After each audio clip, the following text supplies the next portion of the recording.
Let's talk about the astrology of February 2025. As the month begins, we are still in Aquarius season, and there is a buoyancy to the energy as Jupiter in Gemini stations direct. Can I get an amen?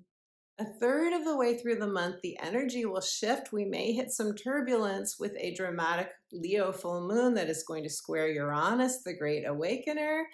And then the last third of the month, the energy shifts palpably once again as the sun enters Pisces, and we will have 5 planets and points in this very deep, imaginative water sign of Pisces. And Mars in Cancer is going to station direct as well. Hallelujah to that. But that is a lot of energy in water, my friend. What does this mean for you? This and more is what I'm going to share with you in this video. In part 1, I'm going to share with you the key transits and their dates and how you can navigate these energies with the most ease and grace. In part 2, I will do the 12 sign readings along with pulling an oracle card for each of the 12 signs, letting you know in which area of your natal chart in your life you will be experiencing each of these transits. Be sure and watch part 1, or you will miss some of the most important nuances of the transits. Part 1 is where I do the deep dive, and I don't want you to miss some of the most important astrology of the month. So I'm super excited to get into February's astrology for you, but before I do, I want to say welcome if you are brand new to the channel. This is a like-minded community. If you resonate with being highly sensitive or empathic on a soul's journey, and you want to find your tribe, be sure and subscribe so you don't miss a video. Welcome back to those of you who've been watching my videos. I am super grateful for you. Thank you to all of you who have subscribed. You are the reason that I can do this work. So if you haven't subscribed, please take a moment. It is free and it really does help me continue to do these videos for you. I'm Betsy. I am a psychic astrologer, intuitive life coach, and the author of the book, The Magic of Saying Yes, Answering Your Heart's True Calling. So if you are intrigued, stay tuned till the end of this video. I will share more with you about my offerings, including my coaching, and I have a free gift for you. I'll tell you how you can get my free gift instant download also at the end of the video. But if you would like to receive my weekly inspirational astrology updates, the astrology between videos, go to my website, sign up for free to get those updates, and you will get that free instant download right away.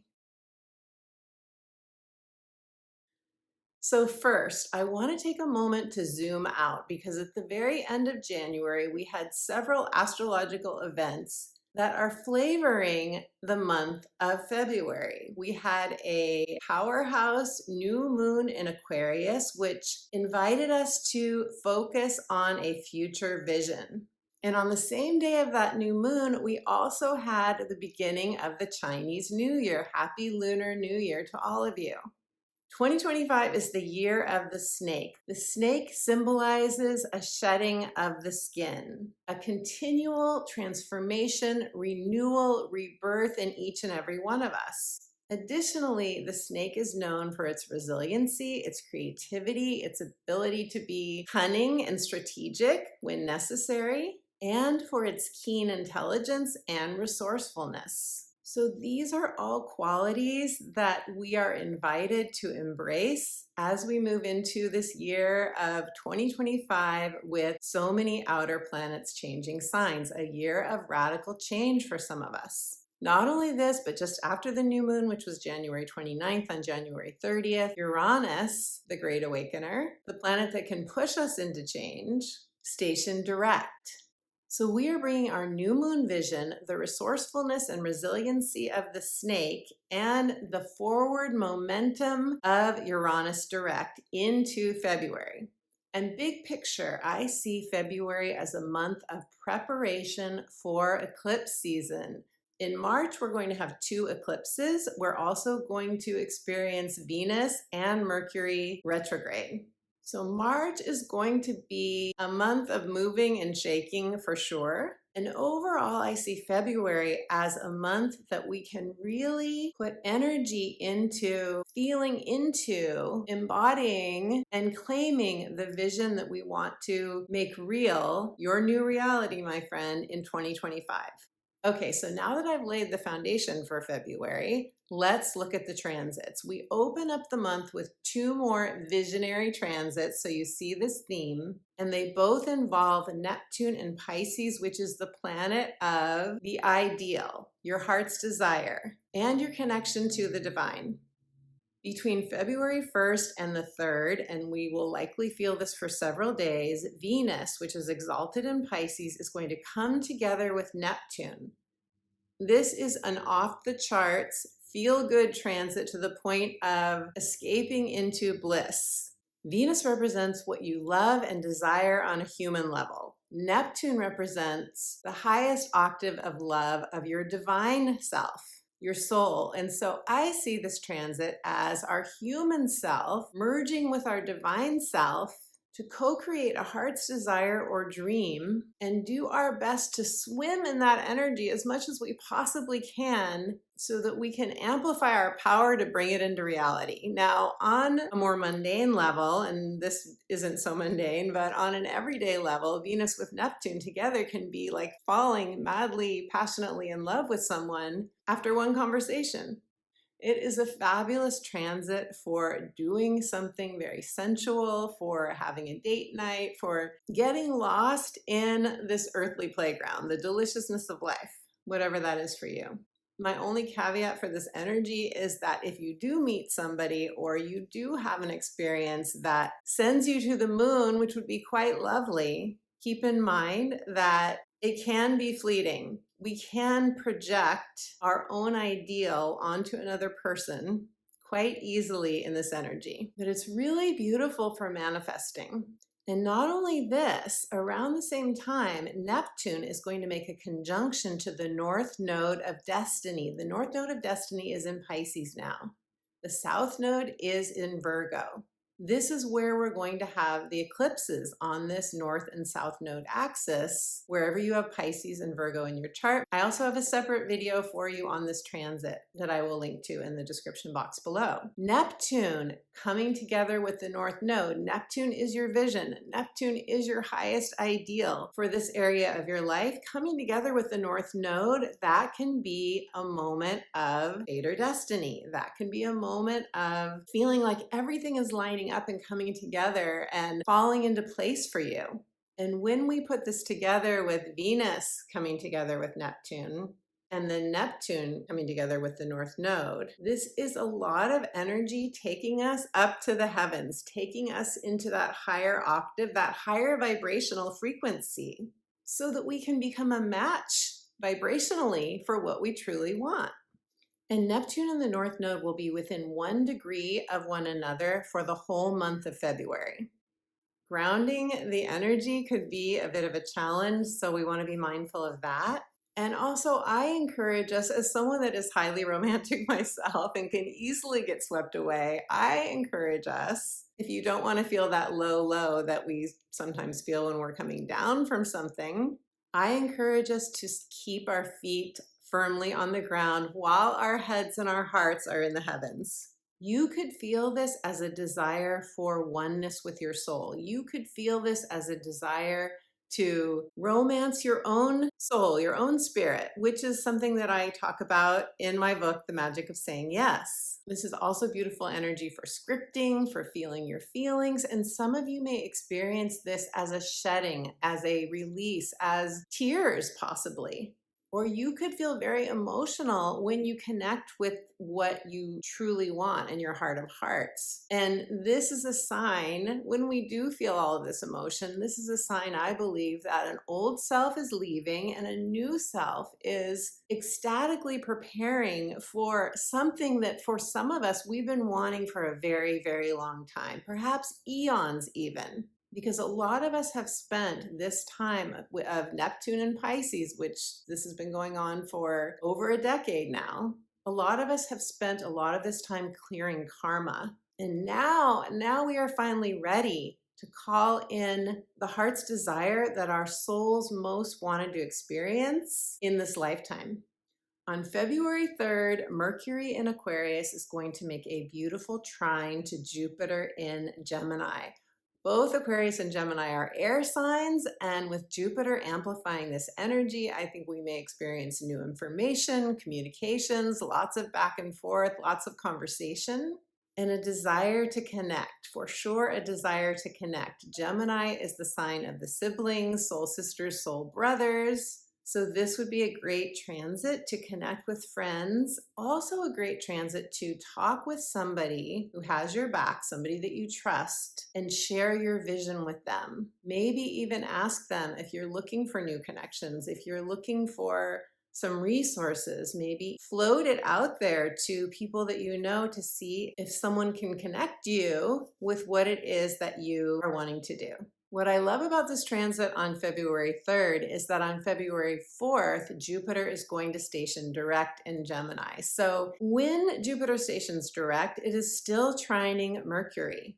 And this means that there could be a blessing that is waiting for you around this time that has been overdue while Jupiter was in retrograde. When Jupiter is in retrograde, we tend to feel our blessings more as insights or revelations. But now as Jupiter is shifting into direct motion, the good stuff that often comes from Jupiter is more likely to be tangible. Now it is an air sign, so very likely whatever you receive from Jupiter and Gemini will come through a conversation. It will come through an email. It will come through someone close to you or someone that you just have a random conversation with, but you really connect, and that leads to a blessing.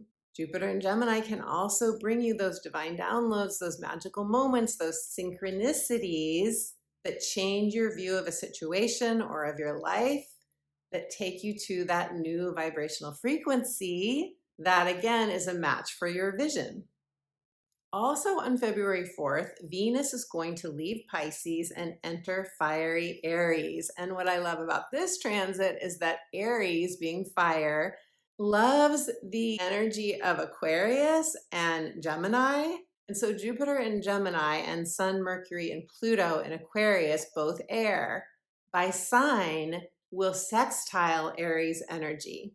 And this is going to give us that buoyancy, that feel good, that sense of movement, forward movement. Venus in Aries will do that. Aries energy wants to go. It's determined. It's driven even. But keep in mind with Venus in Aries, you and or those you are spending time with may be more focused on the self. Aries is I am, and Aries doesn't want to wait for anyone else. On February 7th, Venus in Aries will make a sextile to Pluto in Aquarius. This is going to stoke the energy of that Pluto and also the energy of that Aquarius new moon, I believe. So I love this energy for stoking our future vision. It is a sextile, so this could bring in new resources. This could bring in an opportunity for you. This could bring in a solution. I think many of us are going to feel one step closer to the new reality that we are focusing on this month. Venus in Aries sextile Pluto can also be very romantic, very passionate. But Venus in Aries love affairs, they often burn out quite quickly. So again, if you meet somebody new around this time, I encourage you to take it slowly. On February 9th, we have what's called a Mercury cazimi, which is the Sun in Aquarius and Mercury in Aquarius coming together. The Sun in a cazimi infuses its light and life force into our thinking, our communications. This is where we often have those light bulb moments where we can get crystal clarity, where we can feel like, aha, I see it now. I see what I need to do. Also really beautiful for creative thinking because Aquarius is a highly creative energy. Also on February 9th, Mars retrograde in Cancer is going to make a trine to Saturn in Pisces. Mars trine Saturn. Mars wants to make something happen. Saturn solidifies. If something has been held off for you, if it's been delayed, if things haven't been moving for you, Mars trine Saturn is very, very supportive for a long-term plan. Both signs, Cancer and Pisces, are connected to our emotional well-being. So whatever happens for you around this time of Mars trining Saturn, you could feel a newfound inner strength and confidence. You could feel like something is coming together for you. And because Mars has been retrograde in Cancer, and Mars retrograde in Cancer has really wanted us to have our own backs, to be protective of our passions and our needs and or those of our loved ones. Because of this, any work that you have been putting in with Mars retrograde in Cancer, you may feel that, okay, now it's paying off. Now I can see the changes that I've made since Mars turned retrograde in Cancer. From February 10th to the 13th, we're going to have another energetic shift. Those of you with planets or points in the fixed signs of Leo, Aquarius, Taurus, or Scorpio, you are going to feel this energy most palpably. On the 10th, we're going to have Mercury in Aquarius square Uranus in Taurus. Uranus in Taurus is connected to our financial world. It is connected to the stock market. It is connected to the weather. We've had a lot of disastrous, tragic events, flooding, earthquakes, fires, and so on. So, of course, I very much hope that we will not have more of that around this time, but Mercury in Aquarius is communication, news, information, and squaring Uranus could be news of something difficult. On a personal level, it could be a conversation or communication that you receive or that you deliver to someone else that feels jolting or shocking. With Uranus energy, something can also break. Unfortunately, it can be something that's quite important to us, like the refrigerator, or, Uranus is an electrical energy. It is known for breakdowns, but then after the breakdown, there is often a breakthrough and then a breaking free. Ultimately, Uranus wants to free us. It wants to liberate us. It wants to take us out of stagnation or remove us from situations that aren't in our highest good, or it wants to get things going, but it can feel in our face, and that's not fun. On February 11th, the Sun in Aquarius is going to square Uranus, and then on February 12th, we're going to have a Leo full moon. And I love Leo energy. I absolutely love Leo fire. It's romantic. It's generous. It's, look, ma, no hands, I'm doing it. Leo is the sign of the inner child delight, the fifth house in the zodiac, fun and pleasure. However, the Leo full moon is also squaring Uranus. So you get the idea. For several days, the Sun and Mercury, and then the moon as well, will square Uranus in Taurus. I've had a lot of difficult Uranus moments in my life, and they've always led to something good. I think my favorite one may be when our car blew a head gasket. And I'm laughing now. Of course, I wasn't laughing at the time. It was a major, major repair, and it wasn't even worth fixing the car. But at the time, I really wanted to do this expressive arts therapy program. I really wanted to become an expressive arts therapist, and I was holding off because we didn't have the money to do it. But something about that moment of the car breaking down, something about it brought me to my heart and what I needed most. And for me, I needed that creative training. I needed it. I wanted it. My heart wanted it so much. And the car breaking down was the last straw. It was a last straw moment, and I put my foot down then with my former husband and said, I know you don't think we have the money for this, but I'm going to figure out a way to do it. And I did. So ultimately, Uranus wants to free you. And not all of us are going to have a difficult transit around this time. The Leo full moon is happening at 25 degrees of Leo. So those of you who have planets or points between 19 and 29 degrees of Leo, or the other fixed signs of Aquarius, Scorpio, or Taurus, you will feel this full moon in Leo most intensely, most personally. I will touch on this full moon when I get to the 12 sign readings and do a much deeper dive separate video for you on this full moon. So be sure and subscribe if you're not, so you don't miss that video. But remember, Uranus's job is to course correct. It's to put us in alignment with our soul. This all said, around this time from the 10th, let's say, to the 15th, be extra mindful of your sleep. You may experience ascension symptoms, Uranus energy. This is an important time to prioritize your body, your health, and ground your energy.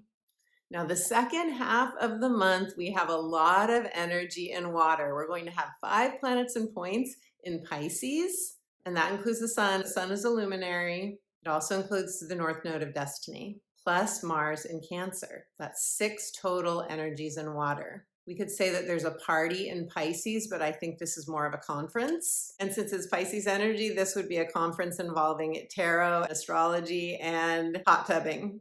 February 14th, Mercury will enter Pisces. Mercury in Pisces is an introspective energy, highly, highly creative. A lot of artists, musicians, writers, poets have Mercury in Pisces. You could also get some amazing revelations about yourself, about your life, some real important healing messages in your dreams, for example. Pisces has a desire to merge, and Pisces energy will merge with any person, thing, situation that is the object of its affection. A beautiful time for guided meditation, and I do have several guided meditations for you on my channel, as well as one you can download when you sign up for my inspirational astrology updates. Our psychic awareness can be off the charts while Mercury is in Pisces. On February 18th, the sun is going to enter Pisces, and everything that I just talked about goes for the sun in Pisces as well. The sun represents our life force, and so I think a lot of us are going to want more downtime during Pisces season, especially with so many energies in Pisces. We are often more tired, sometimes more emotionally overwhelmed, and we have the need to take more space. We have the need to be in our own energy, to have more alone time. Whatever it is for you, my friend, this is an important time to give yourself what you need. And also to have so much energy in Pisces, I think is another indicator that we are meant to do that visionary, co-creating, manifesting, taking ourselves into the vortex, as Abraham Hicks says, to commune with the images, the feelings of the new reality that we're bringing down to earth. On February 23rd, Mars in Cancer is going to station direct. And I have to say, as a Cancer moon, Cancer rising, I am very much looking forward to this.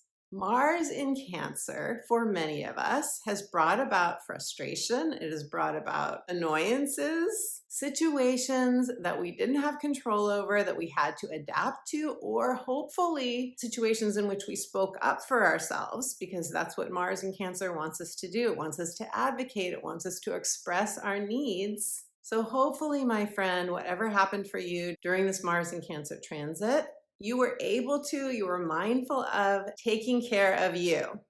Mars will be in its post-retrograde shadow period from February 23rd until April 18th in Cancer, and it will not come out of the shadow period in Leo, because Mars was also retrograde in Leo. It won't come out of the Leo shadow period until May 2nd. So there's still some stuff that we may be working through. I think of the post-retrograde shadow as a time of integration, integrating what we learned during the actual retrograde. Hopefully more gentle on all of us than the retrograde was if you found it difficult. The whole point of this transit, I believe, is for us to have our own backs, for us to do the things that solidify for that child within all of us. We all have that child within, to solidify a sense of safety, emotional safety and security for that inner child, which is what happens when we speak up for ourselves, right? Also, I want to let you know that this is the last Mars retrograde in Cancer in Leo until 2039. So the work you have done during this transit has been very important. On February 25th, Mercury is going to conjoin Saturn in Pisces. This is one of those transits that could go a lot of different directions. We know if it's Mercury, it's conversations and communications, it's information. However, Mercury coming together with Saturn could be about solidifying a long-term plan or foundation or a goal, or it could be something ending, or it could be a delay. Most likely it will have to do with making a decision or a commitment or signing an agreement. And my advice for this is to go with the flow, be mindful of your boundaries, because on February 27th, we're going to have a new moon in Pisces. And this is where we are going to be seeding intentions for what we most want in this Pisces area of our life. But because it's Pisces energy, it will be deeply emotional. It does square Jupiter and Gemini. I actually love this square because squares to Jupiter are often an amplification of very good, positive feelings. And Mercury in Pisces is going to make a sextile to Uranus and Taurus, which could be a revelation or an epiphany, an opportunity, a solution. So overall, this is a really beautiful new moon in Pisces. It's happening at 9 degrees. So those of you with planets or points between 5 and 15 degrees of Pisces or the other mutable signs of Gemini, Virgo, or Sagittarius will feel this new moon most intensely. And I will do a separate video for you with a much deeper dive on this gorgeous new moon. Overall, the month of February, my friend, is a month to shoot for the moon, knowing that whatever happens, you will at least land among the stars. Okay, my friends, so let us do the 12 sign readings now. Listen to your rising sign. This is going to let you know where in your natal chart you will be experiencing each of the transits that I go through, but also listen to your sun and moon sign so you will get further themes that will very likely be applicable to your life and intuitive messages and card readings as well. Let's start with Pisces because beautiful Pisces, we will enter your season this month, and happy birthday to all of you gorgeous Piscean friends.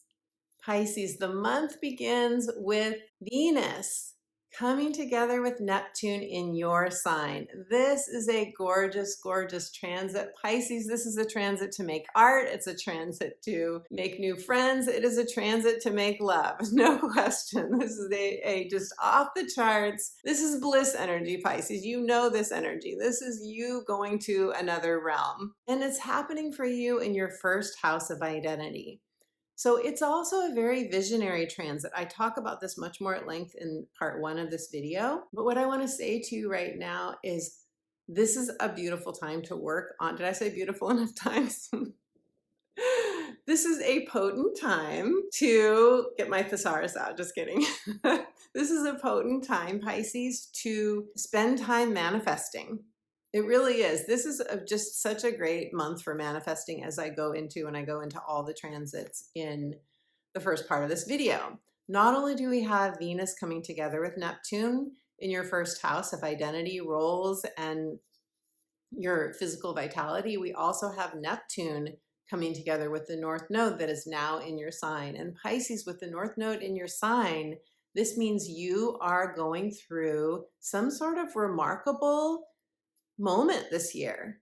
Remarkable in the sense of life-changing. Very rarely do we have a North Node change in our sign and not have something, at least one thing, if not, a number of things that feel like turning points in your life. If you haven't seen my video on the North Node in Pisces, I highly encourage you to watch that. A number of people have mentioned that it's one of the more expansive videos on the subject, and I share with you all of the things that have gone on for me because I have my South Node in Pisces. If you're having a nodal return or reverse nodal return, I go into that as well in that video. So the North Node moved into your sign on January 11th, Pisces, and when it makes a conjunction to your ascendant or to your sun or any other planets or points that you have in Pisces, you will experience often a turning point around that time. If you have a new romance around this time at the beginning of February or sometime in February, just be aware of any potential projections that you could be doing or another person could be putting you on a pedestal. That is very, very common when we have Venus conjunct Neptune. High highs and very sensual transit and just beautiful if you're already in a relationship or you are dancing with the divine, or dancing, whatever it is. These kinds of transits often, I just get lost in music. I take long beach walks. I just want to create art. A lot of people want to drink wine. Like there are a lot of different things that we want to do. It can be escapist for sure, but it is just amazing for doing any kind of visioning work. Now, Pisces, Jupiter is going to shift into direct motion on February 4th, and this is happening for you, and that's a big yay. That's a big yay. It's in Gemini, which is a mutable sign, so it makes a square to your energy, and it is happening in your 4th house of home. So if anything has felt delayed, if anything has felt like, when am I going to get my blessings around home and family? Or you've been wanting to make a move, or you've been wanting to redecorate, or you've been wanting to do something having to do with your home and family. Jupiter stationing direct is always a great sign for, you know, beginning to be able to receive the blessings. And in Gemini, those blessings often come through other people. Also, Jupiter here in the 4th house opposes your 10th house, so they could be a career. It could be a career blessing as well. On the 12th of February, we're going to have the Leo full moon, and for you, that is happening in your 6th house of daily work, wellness, and your habits. So, because this full moon, Pisces makes a square to Uranus. And technically it's happening on your 6th and 12th house axis, because the moon will be in your 6th and the sun will be in your 12th house. And this is really the axis of our wholeness and, you know, our holistic well-being is this axis, but also usually very much involving work. So a full moon here could bring something in your work situation to closure or fruition. If you've had something difficult at work, you could let something go. You could walk away from a job. You could see your boss. If you have a boss that has been toxic for you, you could see them move on. Lots of different things that can happen, but just be aware with Uranus very active around the 10th to the 13th, 14th maybe, that there could be some unexpected changes cropping up, all for our ultimate liberation and freedom. I talk about that also much more at the beginning in the first half of this video.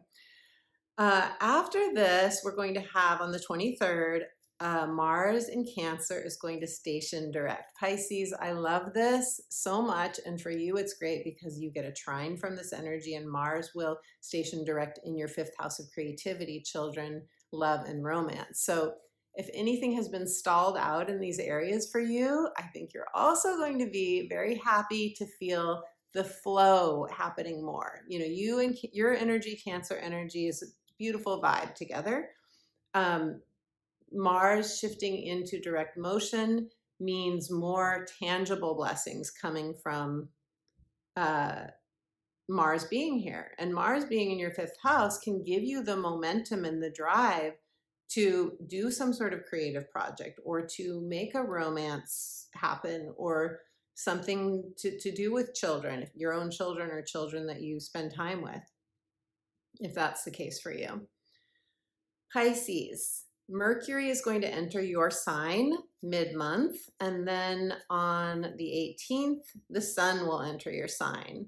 So this is your season beginning on the 18th, and it's happening in your 1st house of identity. And of course, this is a very, very important time of year for you.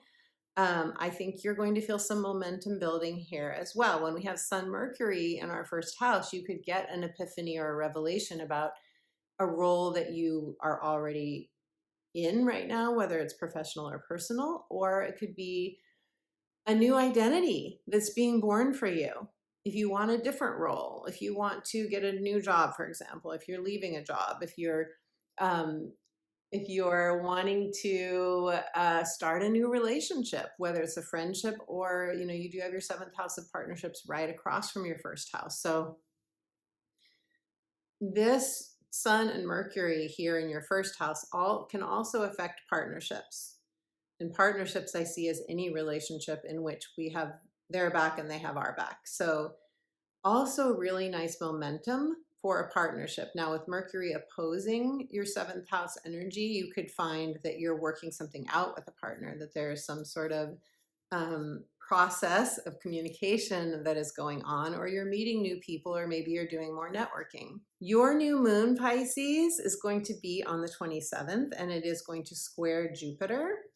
And Mercury is going to sextile Uranus, and so this could bring you a new opportunity or solution. I love the fact that I get to tell you that this is a beautiful new moon. I really love this new moon. I think the square to Jupiter is going to be a lot of amplified emotions, but often that's joyful emotions like excitement. It will likely be a very stimulating new moon, because Mercury and Uranus will probably really stimulate us and get our you know, it will be somewhat of an electrical new moon, but it feels really good to me. So Pisces, let me now shuffle for you. And let us see what the cards have to say for you, beautiful Pisces. Pisces, for your season, your card is, ooh, leadership, Pisces, leadership. This is a very ethereal card. This is a bear, and I see this as the mama or the papa bear, whatever you relate to. Pisces, you, just like Cancer energy, which is often connected to the bear, you can also be quite mothering in your own way to people, or if not mothering, caretaking in your own way, right, Pisces? Because you are deep down, many of you are healers. You have a very healing nature about you. There is you know what I love about this card is I feel so much movement in the ethers here, and it reminds me of Uranus energy. And we have a lot of Uranus energy going on this month. What I love about this card for you is that this bear is like, it's like almost in transparency, right? It is, I feel, getting the vision of leadership. Do you want to do leadership? Doesn't have to be political. It doesn't have to be you leading a group. It doesn't have to be, it's your version, whatever your version is. I really want to encourage you to, if you want some sort of positive change this month, this year, I really encourage you to sense, feel, imagine what you would do and what energy you would give if you were meant to lead in some way, whatever that means for you. You are very psychic, Pisces, so notice what's coming to you, what came to you when you saw this word leadership, and leave me a comment. Let me know. I would love to hear. Happy birthday season, beautiful Pisces. Aquarius, Aquarius. Happy birthday, beautiful Aquarius. For those of you who have not yet had your birthday, and if you have had your birthday, I hope you had a most beautiful birthday, Aquarius. We are still in your season through the 17th of the month. On January 29th, we had a new moon that had us seeding a future vision. For you, that was in your area of the self, your identity, a role, personal or professional, your physical vitality, how you want to live your one wild and precious life, as Mary Oliver puts it. What did you seed for intentions during that new moon? We're taking that energy into this month, beautiful Aquarius. Uranus, your co-ruler, is now direct. That's your modern ruler. And this means that you could be feeling a new momentum. You could have even had some sort of download. You could have had some sense of like quantum leap. I think that many of us right now are beginning to embody the truth that we can have something that maybe before felt like a pipe dream or out of reach. If that's true for you, if you relate to that at all, Aquarius, leave me a comment. I would love to hear. But there's a new momentum happening, and I think you're going to feel that especially when the Sun and Mercury come together in your sign, the Cazimi, Mercury Cazimi as we call it. But before I get to that, I don't want to forget to tell you that Venus is going to make a conjunction to Neptune, and that in Pisces, and that's a very visionary energy, and that's going to happen for you in your second house of income and values and self-worth deserving. So this is a really beautiful time to be focused at the beginning of the month, and actually Neptune will stay conjunct the North Node of Destiny in your second house most of the month. So what this means for you is that a lot of you are probably visioning something to do with income, something to do with your finances, with Venus here, with Neptune here, with Saturn in this part of your chart. The North Node of Destiny here now, there is definitely a focus on what do you love, what do you want to bring into reality, and it has to do with your material security.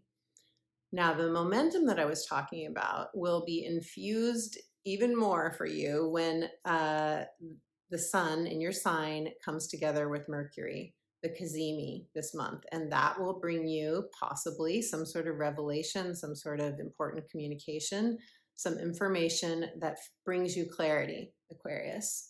Venus is going to enter Aries, and that will happen in your third house. Venus in Aries is a go-getter for what she loves, what she desires. In your third house, this could be a relationship with a sibling, a relationship with a neighbor or a landlord, an aunt, uncle, or cousin, somebody in your local environment. It could also have to do with you, for you, freelance work. If you have your own business, it can have to do with a message that you write or speak or put out into the world in some way. The third house is the house of moving and shaking. It's our transactions, it's our vehicles, it's our devices.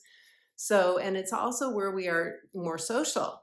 So I think Venus in Aries is definitely going to get you going, Aquarius, in terms of socializing with people in your local environment or with a sibling or soul sisters or soul brothers. Venus is then going to make a sextile to Pluto in your first house. And this is super fiery energy. This is, for some people, this will be romantic. It will be sexy. Pluto is sexy, especially a sextile.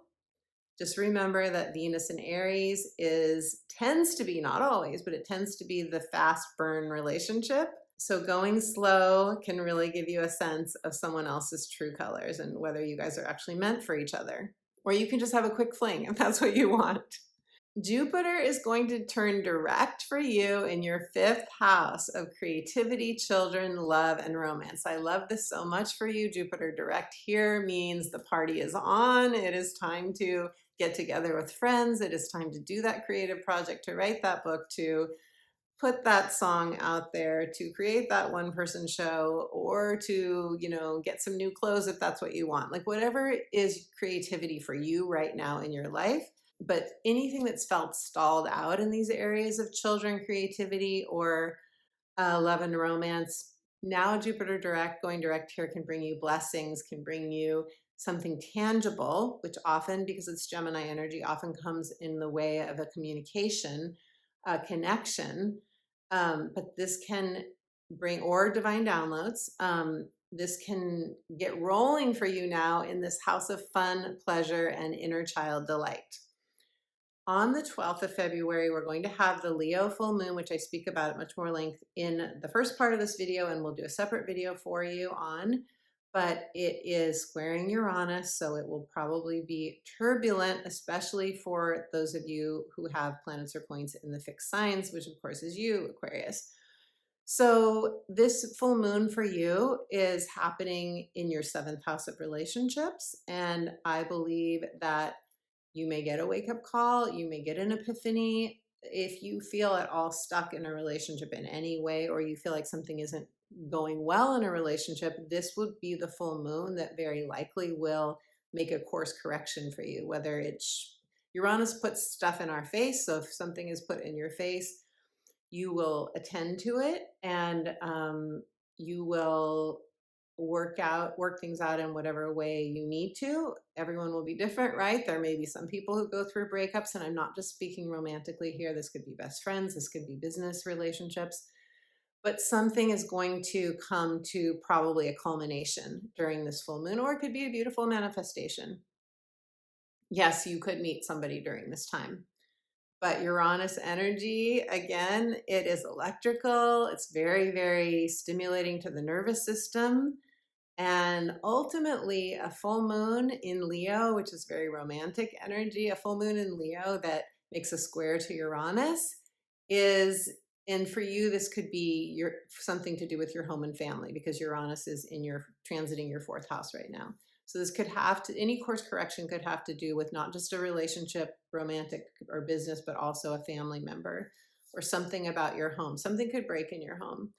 Uranus is sort of famous for breaking electrical things. So I hope nothing too challenging happens for you. And once you do, you're going to rise to the occasion of whatever you most desire. Like I spoke about in the first part of this video, if you didn't watch that, for me, I didn't say yes to doing a learning program in expressive arts therapy that I wanted to until our car broke down. And then that was the last straw for me. So sometimes something breaking down can be a blessing in disguise for sure.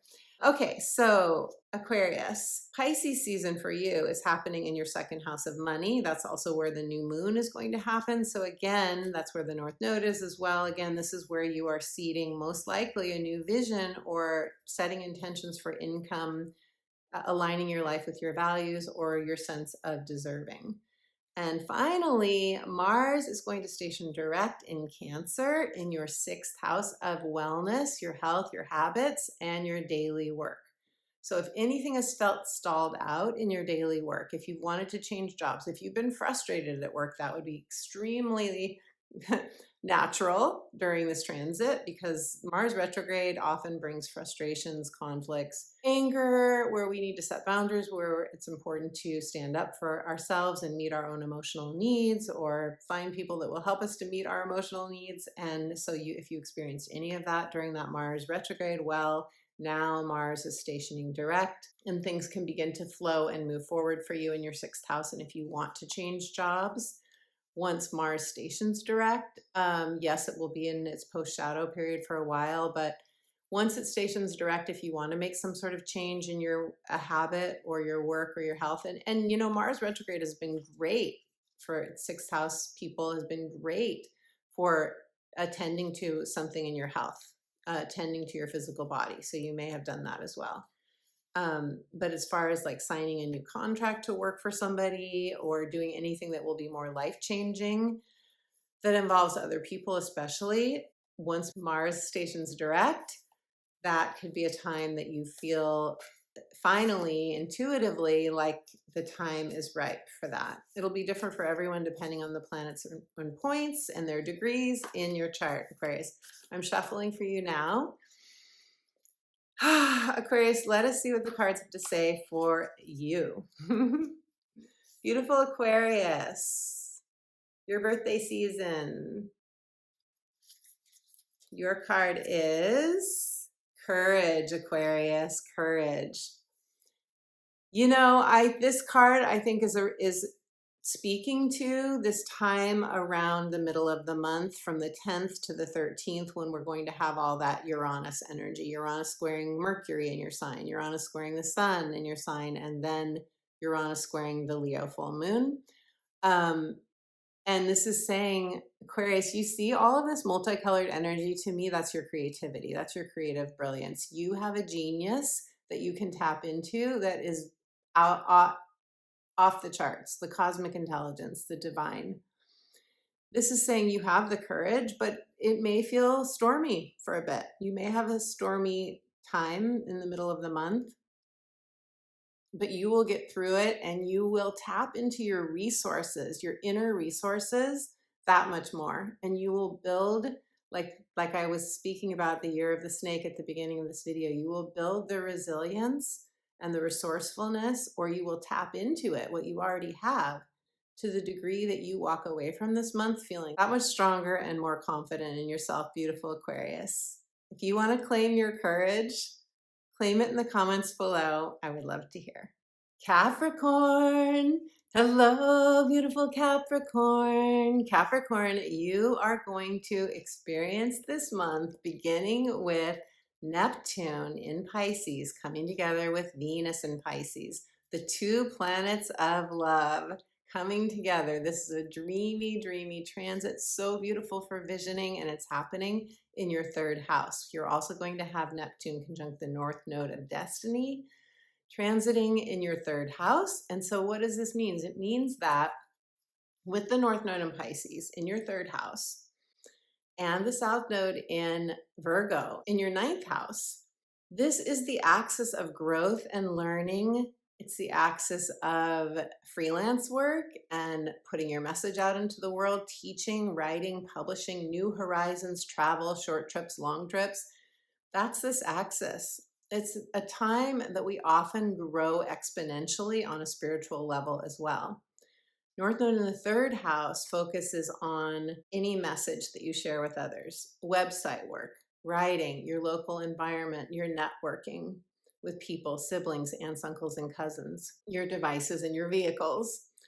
So this is going to be a focus for you for the next 18 months, actually. And what Venus coming together with Neptune here and Neptune coming together with the North Node here are doing for you is helping you to create a vision for this area of your life. So some of you may want to change your local environment. Some of you may want to get a new office or a new home in a new place. Some of you may want to begin to put your work out into the world in some way that involves doing a website, writing, teaching, and so on. Or this could have to do with travel for you. Whatever it is for you, it's a time to expand your horizons, beautiful Capricorn. It can also be new connections for you, new people that you meet locally, or through long distance travel, or through long road trips, for example, or, weekend trips and so on. You get a sextile from this energy because Pisces water sextiles your earth, and that means new opportunities, new solutions, workarounds, things coming together for you. Capricorn, you're also going to experience the Mercury cazimi, which is going to be in your second house. This is the Sun and Mercury coming together in Aquarius. And that's your earned income, self-worth, deserving, self-love, material security. So don't be surprised if you get some sort of revelation or clarity around any of these things in this month when the cazimi happens in your second house. This is a great time to do a resume if you want to get a new job. It's a great time to do some work on earning more money if you want to. Making that important phone call, whatever it is for you, and to imagining, sensing, and feeling that you deserve what your heart most wants. Capricorn, Jupiter is going to station direct in your 6th house of daily work, habits, and health. This is really great news for anything to do with your job, anything to do, if you have a job, anything to do with your colleagues. Jupiter direct gets things moving. Also great for your exercise or your dietary programs, or what you do.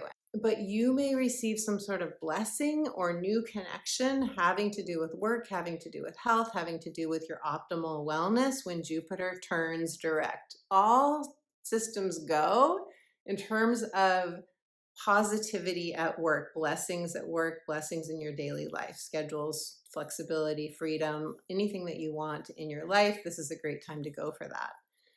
The Leo full moon is happening for you, Capricorn, in your 8th house of emotional attachments, power and control, shared resources, emotional and physical intimacy, or sexuality. Go back to the first part of this video and get more info on that. It does square Uranus, and that is going to be an epiphany for some of us. It's going to be a wake-up call for others of us. For you, Uranus is in your 5th house of creativity, children, romance, true love right now. And so, and the Leo energy, again, it's in your 8th house of power. So this is often where we are attached to something. And this full moon is saying it's time for you to get very clear on what you need. And you could have something come to fruition here in your 8th house. So again, this is close partnerships where we're sharing something physical. So, and full moons are something coming to fruition, something coming to closure, but emotionally, this full moon may grab you, Capricorn. It may grab you because it is the 8th house, and that's where we can have power struggles. That's where we can be like, it's our dependencies. I need this. I want this. This must happen. We could be that way in our human self, right? Mercury and the Sun are going to move into Pisces. That's happening, Mercury on the 14th, the Sun on the 18th. And for you, you'll experience Pisces season in your 3rd house of your local environment. I already spoke about what the 3rd house is when I talked with you at the opening about Venus conjunct Neptune and Neptune conjunct the North Node. So I won't repeat that, but just know that the 3rd house is the house of moving and shaking. And some of you with this, the Sun in Pisces here and Mercury there too, some of you could sign an agreement. You could sign a lease. You could make a decision. You could start going to a meetup group or start networking in ways that you haven't before, or you could decide that you want to start working out at a certain gym or start going to a yoga studio. Start taking long beach walks, Pisces. I know the water is being near water is very, very important to most Piscean people. The mermaids and the mermen. Mars, yay, is going to station direct in Cancer, and this is happening for you in your 7th house of partnerships. So this is great news for your relationship dynamics, especially. Great news, especially because Capricorn, Mars is opposing you right now, and that can mean more conflict with people. That can mean more frustrations. But stationing direct, especially when it moves out of shadow, I think we're going to feel some relief around the 23rd, 24th when it begins to move. And then when it's around April 18th, it will be out of Cancer. And then not till May 2nd will it be out of Leo energy. But we're getting there. We're getting there, Capricorn. We are moving in the direction. And for you, this is really good news for any relationship dynamics. And the whole point of this was for you to have your own back and set clear boundaries and advocate for yourself, especially for your emotional needs during this transit. Finally, Capricorn, on the 27th, we're going to have a new moon in Pisces that sextiles you. It's a beautiful new moon. It makes a square to expansive Jupiter, which may mean a lot of heightened emotions, but hopefully very positive, loving, sweet emotions.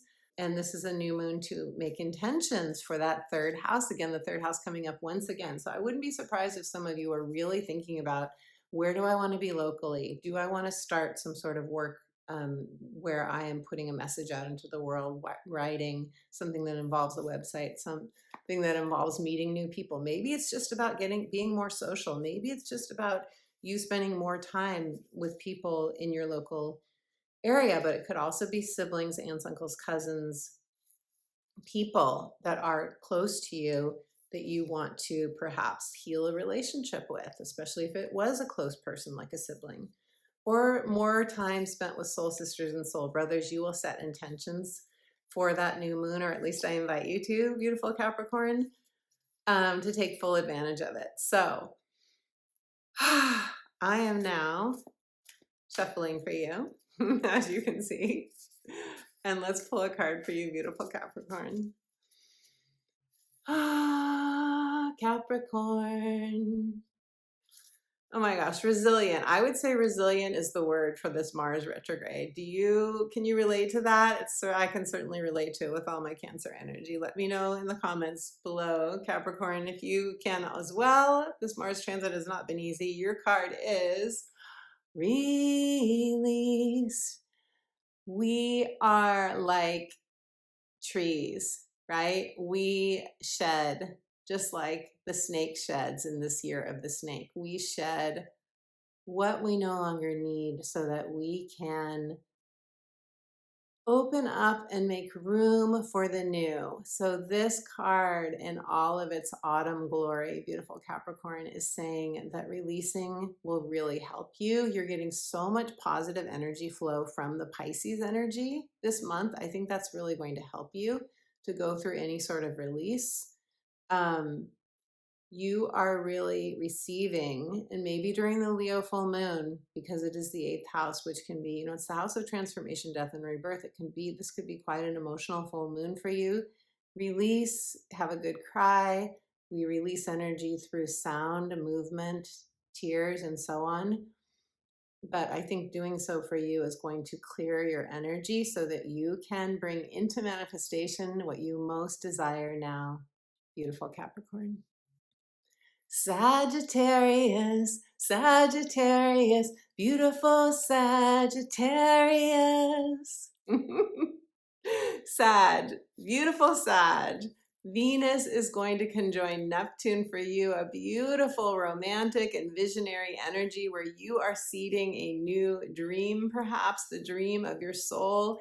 Perhaps this will take you into fantasy. It may take you into the ethers to experience the joy, or you may want to indulge. I have to say, like, some people are going to really want to indulge in sexual intimacy or indulge in, food and drink. That could happen too. But this is happening for you in your 4th house of home and family. So spending time with people that you love, it would be a really beautiful way to use this energy, at least part of the time.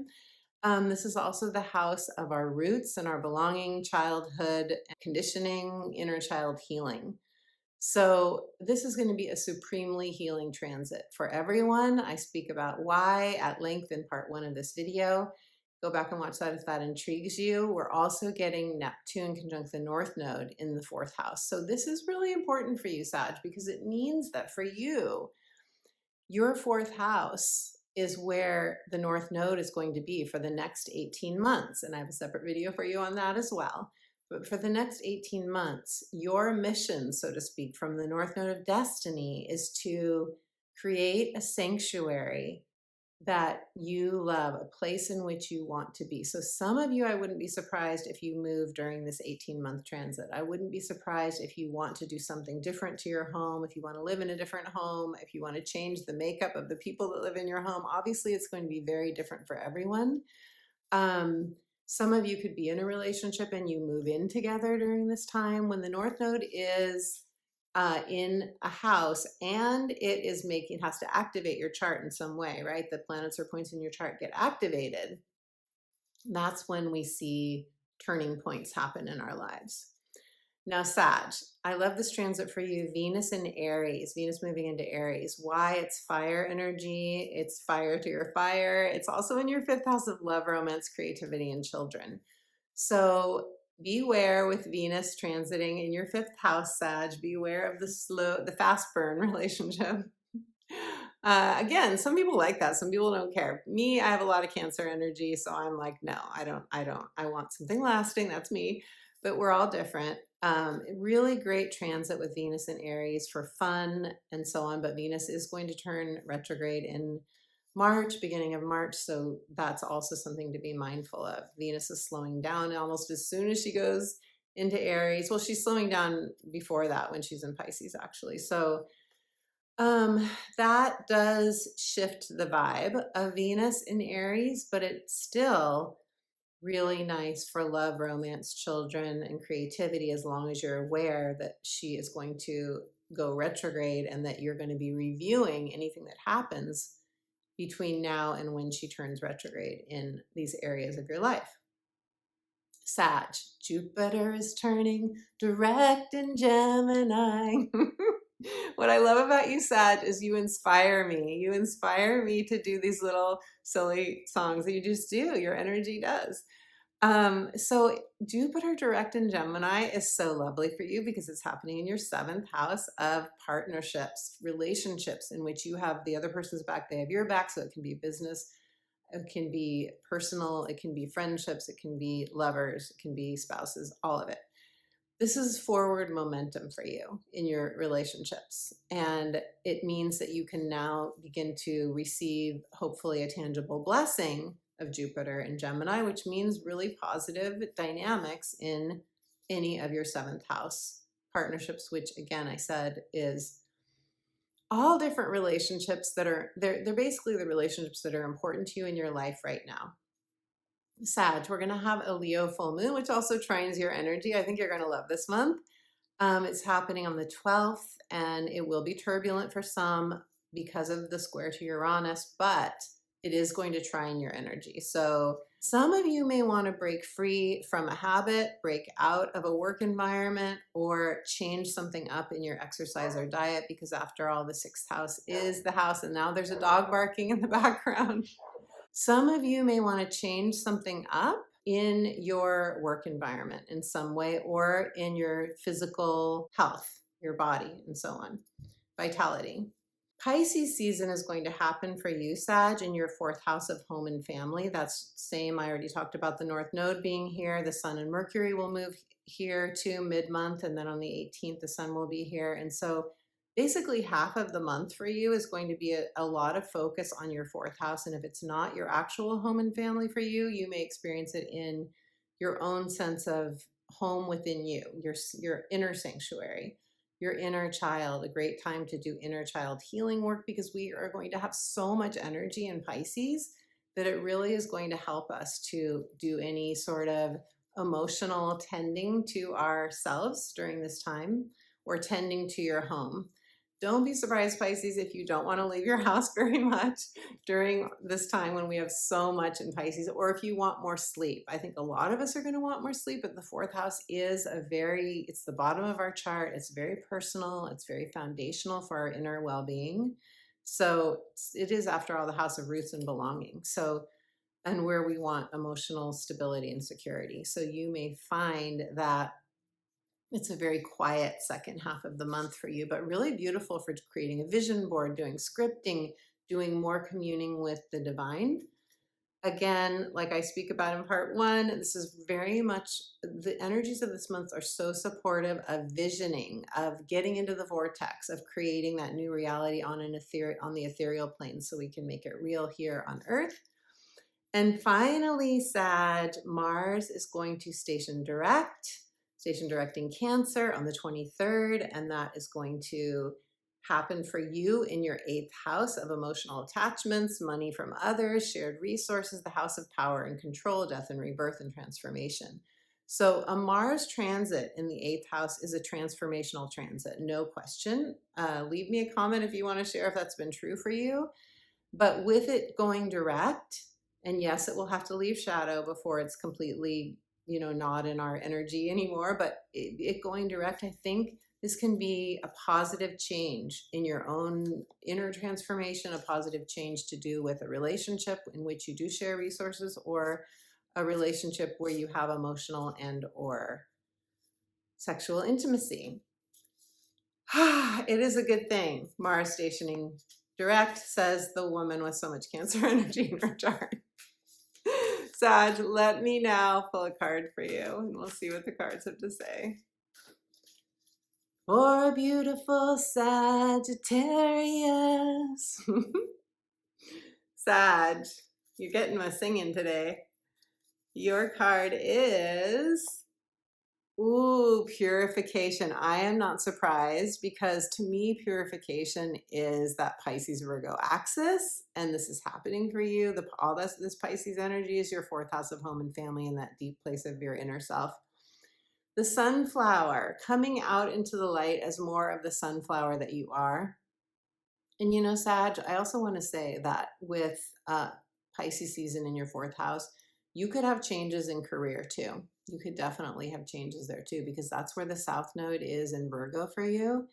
And the South Node in your 10th house of career could have you thinking about how you want to do your career differently. Not saying you will all leave your career by any means, but some of you could change the way you are, releasing perfectionism, releasing where we're too hard on ourselves, or perhaps you thinking about other things you might want to do in your life as well. But this is the time to purify, meaning anything that you do physically, anything that you do that helps. Some of you will want to change your diet in some way, if temporarily, do a cleanse. Others of you will want to, dance your prayers, sweat your prayers, something that helps you to release energy. And maybe the Leo full moon mid-month will be a good time to do it. Beautiful Sag, if anything I shared resonates, let me know in the comments below. I would love to hear. Scorpio, hello, beautiful Scorpio. Scorpio, you are going to begin the month with Venus conjoining Neptune and Neptune conjunct the North Node, all in Pisces, the North Node of Destiny, all in Pisces in your 5th house. So this energy is inviting you to seed a vision for something having to do with a creative project or your own unbridled creative expression, something to have to do with a child, whether it's birthing a child or tending to a child, parenting a child, or doing work with children. And the third option could be something having to do with romance or true love. Different for all of you, but this is where, and let me tell you, Venus conjunct Neptune, that is a swoon kind of transit, Scorpio. That is you swooning. It trines your energy, and I'm talking about swooning with obviously a person of affection. Object of affection is kind of strange to say, right? Because people are not objects, but you get the idea. It's a funny expression. It trines your energy.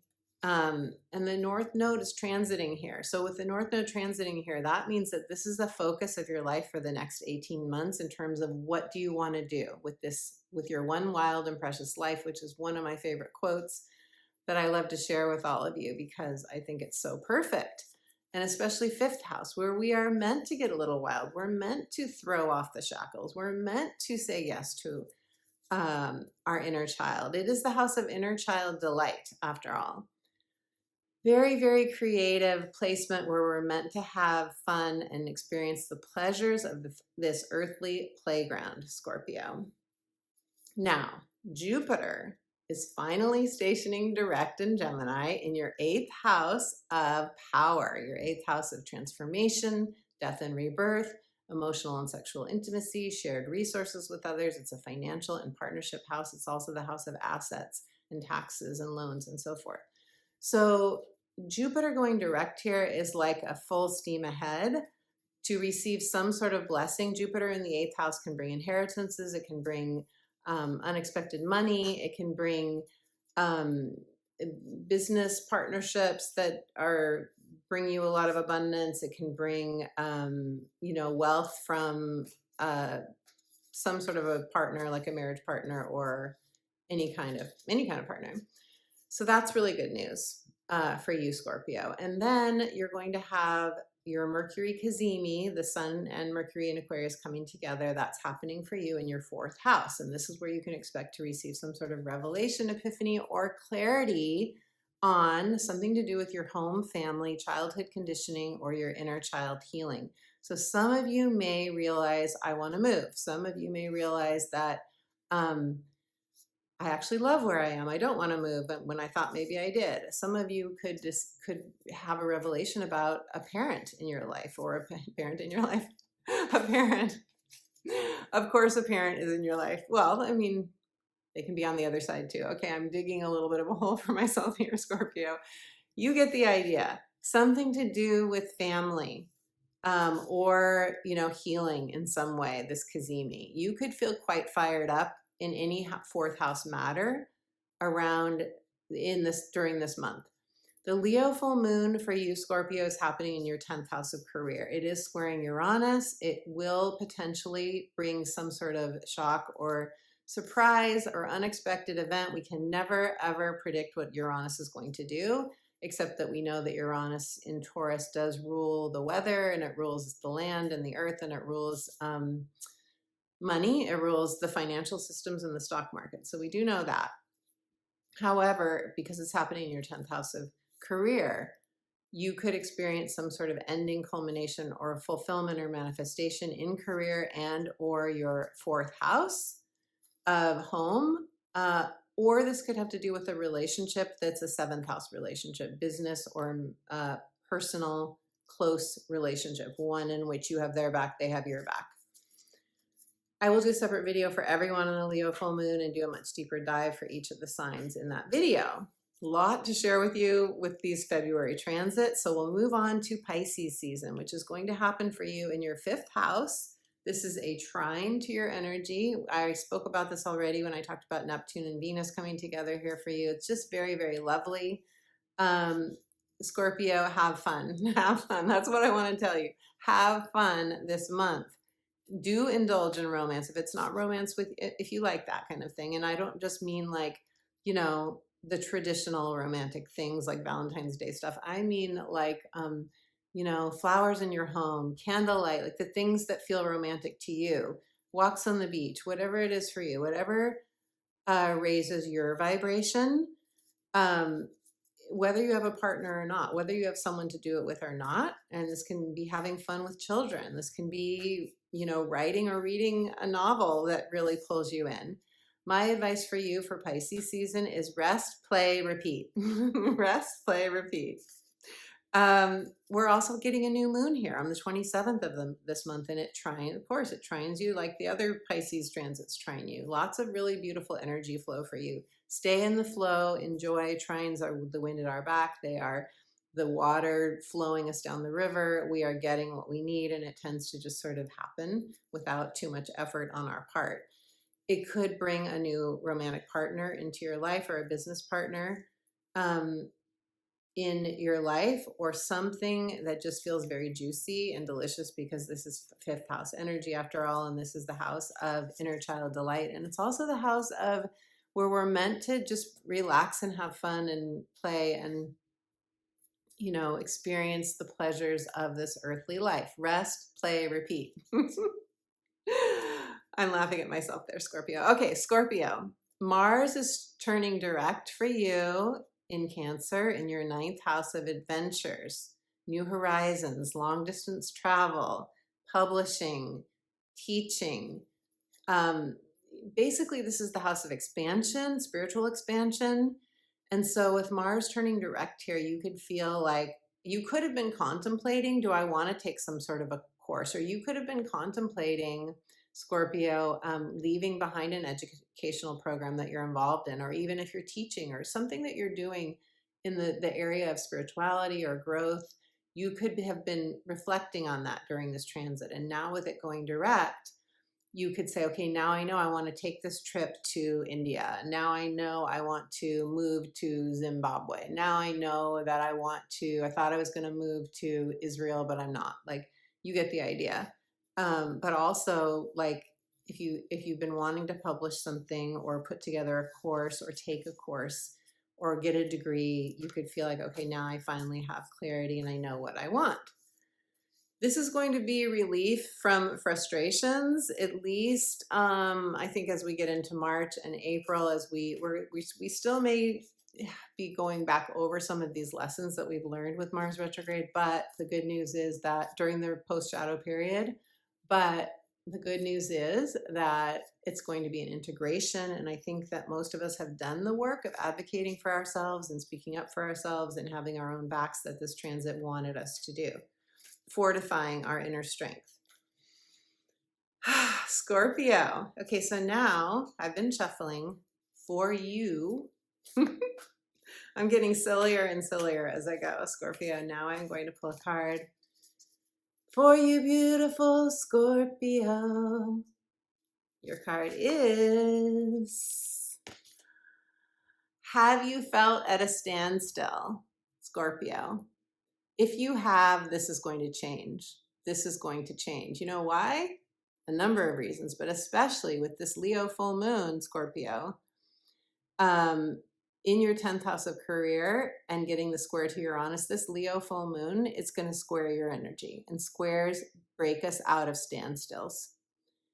This card is a card of creativity. This is a card of reflecting on who you are, who you want to be. This is a card of reflecting on what do I want next in my life.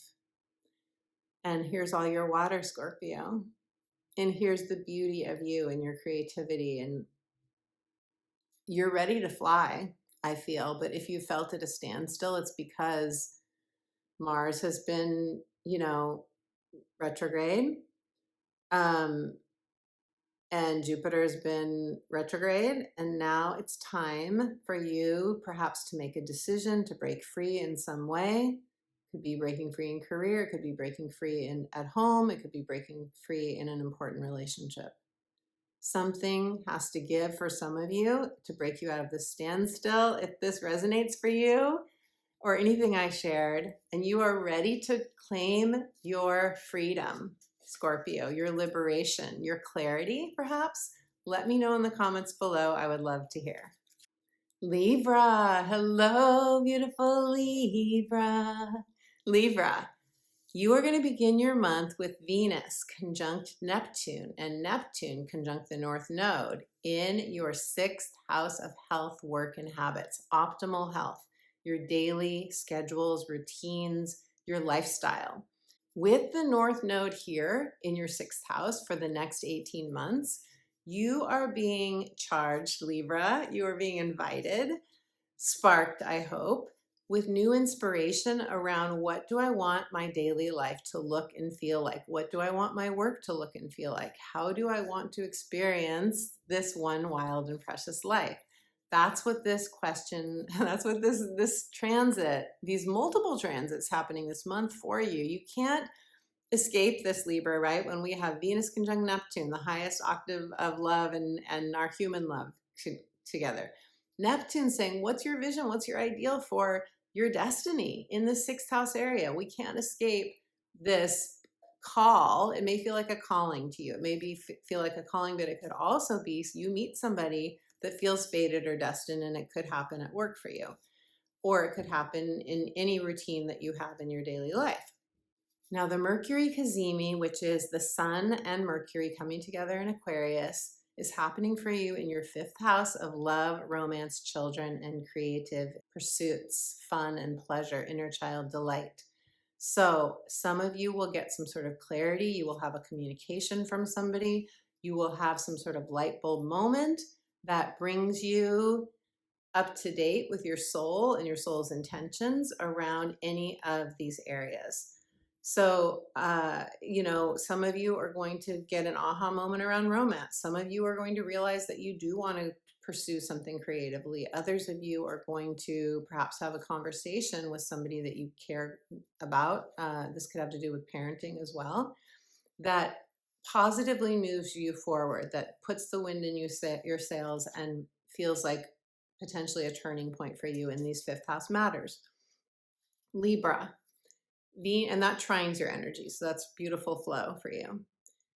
Venus is going to move into Aries, which is also really beautiful for your energy. Now, it does oppose you, and oppositions can be challenging at times, but it is happening in your seventh house, and Venus in the seventh house is usually quite lovely. Venus in the seventh house is usually a very feel-good transit with the other, whoever the other is. It's the house of the other. It's the house of relationships. It's the house of marriage partners, but it's also the house of, business partners and people that we like to spend a lot of time with. The only thing I want to share, besides the fact that this could feel wonderful, is that you could feel a push-pull, because here you are in the first house of identity and your needs and so forth, and then there's the seventh house, and that's your partners and other people in your life, and you could feel like you have to balance the two. You could feel some push-pull between the me and the we, as we say, a balancing act. Jupiter is shifting direct in Gemini, which also trines your energy. Libra, this month feels very good for you because you're getting a lot of positive, harmonious flow from these various transits. Jupiter is going to shift into direct motion for you in your ninth house of expansion. And you could be saying yes to long distance travel, some sort of adventure. I think with Jupiter going direct in your ninth house, you could be raring to go. You could be ready to take some sort of step that is going to expand you in some way, whether that is a course that you take, whether that is something you publish, whether it is a trip that you plan. This is the house of spiritual philosophies and higher learning as well. And you're getting a beautiful trine from Gemini's air to your air, if I haven't said that already. Libra, the Leo full moon is happening for you on your 11th and 5th house axis, and it makes a sextile to your energy, which is an opportunity, a solution, something coming to fruition, manifestation for you that is delightful. Leo energy is fun and playful and generous and often very romantic. So it's fire, and it makes a sextile to your air, and that is, often solidifying something happening for us in a very good way. But it may be for you a full moon in which you have some sort of awakening, epiphany, some sort of insight as well, because it is making a square to Uranus. And whatever your awakening is or your insight could have to do with shared resources or intimacy with a partner. For you, Libra, Pisces season, the sun in Pisces, which begins on the 18th of the month, is going to be in your sixth house of health, work, and your habits. And that's also where we're having a new moon. So for a lot of Libras, I think you guys are going to experience a question mark about what do I want to create in terms of sixth house matters, which, as I said, this can be diet or exercise. This can be your daily job. This can be your lifestyle. How do you want your daily life to look? That's what you'll be most likely thinking about when we get to the end of the month, the new moon time on the 27th, around that time anyway. And then before that, on the 23rd, Mars will station direct in Cancer. And this is great news for everyone, but I think you will be especially happy, Libra, because it's been squaring your energy. Mars in Cancer has been squaring your Libra energy. And your 10th house, your Cancer energy is in the 10th house of career. So squares can show up in a lot of different ways. They can feel like we're there. It's often a lot of motivation because we want to ease tension or pressure that we feel. But when it's a retrograde, it can be hard because often, no matter what we do, it doesn't make much difference with the Mars retrograde. We have to work extra hard to see progress, and progress doesn't often happen in a Mars retrograde, and we have to advocate for ourselves. So Libra, have you been needing to advocate for yourself or for your loved ones? While Mars has been retrograde in your 10th house of career, and you could have experienced those frustrations at home as well or with a family member. And you could have done some inner child healing on this, or maybe you will this month of February as this transit closes out and begins to shift into direct motion on the 23rd. It will be out of shadow in Cancer mid-April, and it will be April 18th, and it will be out of shadow in Leo May 2nd. So we're still workshopping. We're still workshopping what we're learning or have learned during this transit. Okay, Libra. But we're getting there. And we will not have another Mars retrograde in Cancer and Leo until 2039. So I'm happy about that. Libra, let's see what the cards have to say for you. For your February, your card is taking risks. Beautiful Libra. This is the card of new horizons and new adventures. I'm looking at the transits because, yes, this is where Jupiter is turning direct in your house of new horizons. This is a big yes to take a road trip. This is a big yes to fly. Do you see the bird flying in flight here coming through the opening in the clouds there? If you felt like you've been in a storm, if you felt like you've been under a dark cloud, beautiful Libra, the opening is there. You are beginning to soar. It is time to say yes to your heart. It is time to take a risk. You are safe to take a risk. If you resonate with this, if you want to claim that you are ready to take a risk, whatever that is for you, feel free to share with us in the comments below. I would love to hear. Virgo, hello, beautiful Virgo. Virgo, let's talk about your month of February. It begins with Venus conjunct Neptune and Neptune conjunct the North Node in your 7th house of partnerships. The North Node will be transiting your 7th house for 18 months. It will be opposite the South Node in your sign, Virgo. So if you haven't yet watched my video on the nodes now in Pisces and Virgo, I highly encourage you to do so, and you will get the deep dive on what this means for you. Big picture, it means that your destiny is calling in the 7th house of relationships. Are you ready to shift your relationship dynamic in some way? Are you ready to call in a new relationship? And when I say relationship, I mean any relationship in which you have someone's back, they have your back, it's important for you, it is stabilizing for you in some way, it involves an agreement, spoken or unspoken. So this does include marriages and significant others, but it also includes very, very close friends, and it can also include business relationships as well. And this is where Venus and Neptune are coming together, and Neptune is conjoining the North Node, either to bring you a destined or fated meeting with someone, or to have you go into the ethereal realms in your beautiful mind and conjure up what you most want to create going forward, your new reality. Jupiter is shifting direct for you in your 10th house of career. So this is really good for having an actual tangible blessing come in for you in career matters or in home and family matters, which are opposite your 10th house.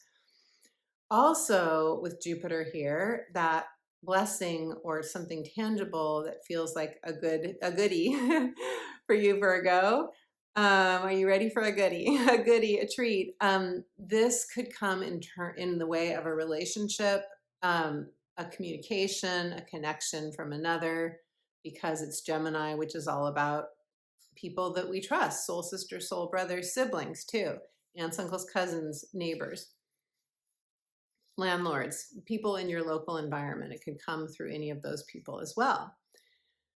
You are going to experience, Virgo, Mercury coming together with the Sun in Aquarius, bringing clarity, some sort of insight, some sort of it's time to move forward kind of message for you. And that's happening in your 6th house of daily work. So this is your work environment. This is your health. This is your habits. Overall, this is the house of optimal health, including our physical body. So these two energies coming together in Aquarius could bring you a real beautiful, you could have a quantum leap in terms of your health. You could have a quantum leap insight in terms of, I like this job, I want to stay here. I don't want to stay here in this job. I need to leave this boss. I need to ask my boss for a raise. I need to, you get the idea. Some sort of clarity around these matters for you. and what you need in your daily life to be happy, what kind of lifestyle that you want. The Leo full moon, which is happening on the 12th of the month, is happening in your 12th house of the spiritual realms. The 12th house is the dreamy world. It's the imaginative world. It is where we co-create our reality. And the full moon here is actually on the axis of this 12th and your 6th house that I just mentioned earlier, where you're going to have that potential insight with the Mercury Cazimi. So multiple transits here working with you on your optimal health, having to do with your, on all levels, spiritual, emotional, physical. Did I mention all levels yet? I think I did. There's one more I left out. Your physical health, your emotional, your spiritual, mental. There it was, mental health. That's funny, Virgo, that I left that out, because a lot of Virgos are in this lifetime working on mental health stuff. So not everyone, I know. But you know, when I say mental health, I'm including things like anxiety. So anyway, with this full moon for you in Leo, it is going to make a square to Uranus. I love Leo energy. I love the buoyancy of it. I love the fire of it. But because it's in your 12th house, you could get a real insight. Usually a 12th house full moon is where we get a real revelation, or someone could come into your life that feels fated or destined, that is going to show you something that you need to know for your forward momentum and growth. You could feel like you really are communing with your soul in a deeper way around this full moon time. A 12th house full moon can be quite eye-opening, and you may get a message in your dreams, Virgo. Pisces season is going to happen for you in your 7th house of partnerships. We're having a ton of energy, getting a ton of energy in Pisces this month. And so I think partnerships are really going to be up for you. And I really advocate, especially because we have a new moon here as well. This is a great time to do any sort of visioning, scripting, communing with your soul, communing with your vision, getting into the vortex, talking with other people about what you want, because this is a lot of energy supporting you to create a vision for your partnerships. Or if you're in a partnership and you may just be having a lot of fun with a partner or friends or people that you love spending time with, because all of this Pisces energy does make an opposition to you. You may find that setting boundaries is extra important and needed, and or extra patience is needed if, you know, just what can happen in relationships. Other people can have different intentions or needs or whatever, and sometimes with, you know, just could be negotiation too. Could be that simple.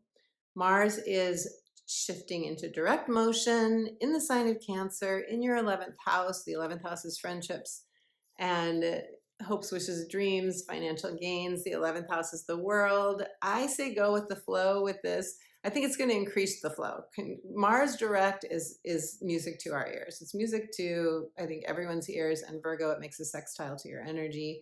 So you may not have felt it as stressfully as other people have felt it, but the sextile is really lovely for opportunities. And now that it's going direct, you may find that you get some of that the sextile bonuses, which are the opportunities. They are the tangible blessings that can come from a sextile. And this could come in the way of new community, new friendships. This is a really good time to do online dating. If you want to meet somebody, it's a really good time. And I know not everyone wants to do online dating. I get that. That's hard work, online dating, in my experience. But you may want to do more socializing, more finding tribe now that Mars is direct here for you.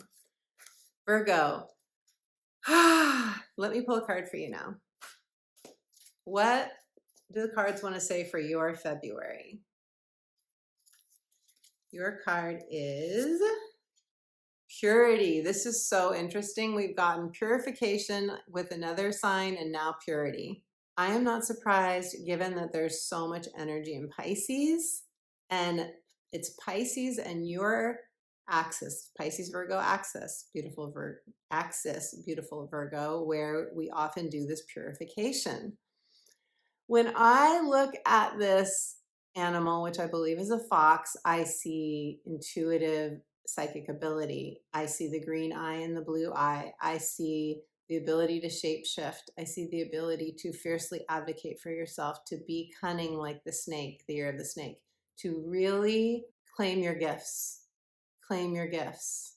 Even if you feel like you are in winter, even if you feel like, I know it's winter in a lot of places. I mean, more metaphorically speaking, there's something about the warmth of the fur of this fox. It's saying, go explore beyond what you think your limits are. Whether it's cold or not, you will bring warmth to any environment that you choose to be in, beautiful Virgo. If you resonate with this card, if you want to claim that you are ready to purify anything that needs purifying, and also your own purity, the purity of your own soul.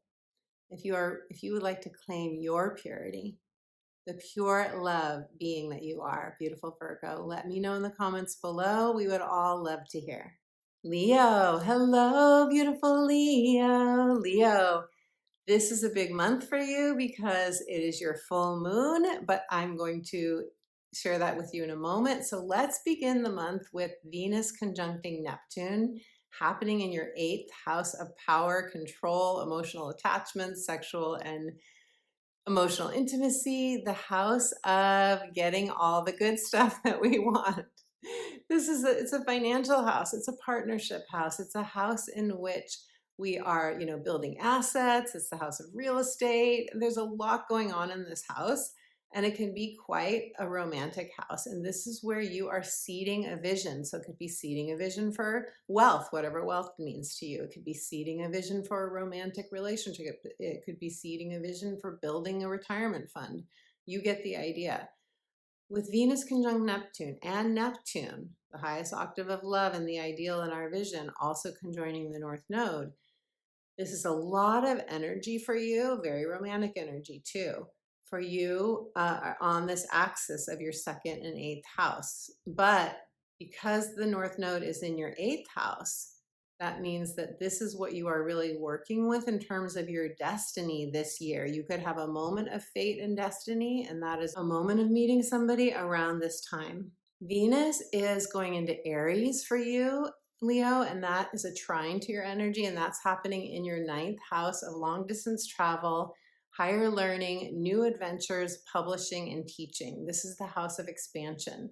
So Venus in Aries here may really rev you up and get you going for doing some sort of long distance travel, taking a course, something that's going to be expanding for you, or publishing something.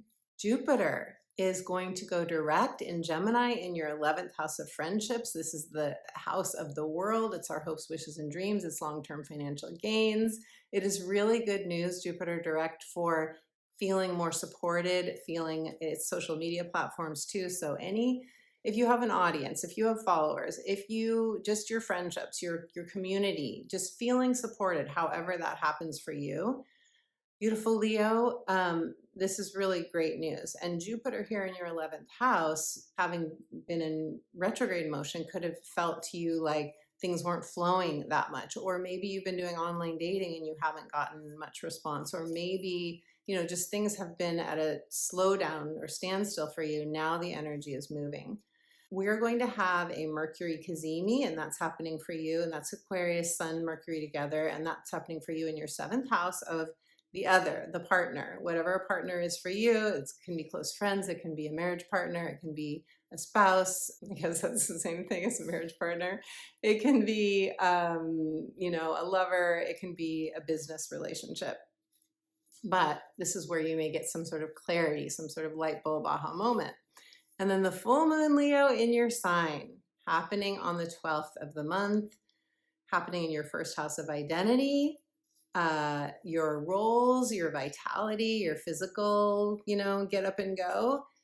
A full moon here, you're going to feel this one, Leo, most likely, especially if you have any planets or points around 19 to 29 degrees of your sign, because it does square Uranus. So you could experience this in your relationships, this full moon. You could experience it in your own sense of identity and like what role you want to play or do play. You could experience it in career or in your home, in any of these places. Uranus, if you have a Uranus moment where something breaks or something you have to break free from something, or someone else wants to break free from a commitment to you, if that happens, it's because it's probably been building up for a while and something has to give. Easier said than done, I know, but the whole goal of Uranus is to break us out of stagnation and to set us on the right course for our soul. Pisces season, the sun will enter Pisces on the 18th, the new moon is on the 27th. I have the whole rundown of all these transits and the dates in the first part of this video. But Pisces season for you is happening in your 8th house of financial partnership, power, control, transformation, death, and rebirth. The stuff that I talked about when we first started your sign reading. And this means that this is where there's a lot of energy happening for you. This is where you are meant to seed a vision for your financial and or partnership life. And this can include business partnerships as well. Finally, beautiful Leo, Mars in Cancer. Mars in Cancer, stationing direct. Hallelujah.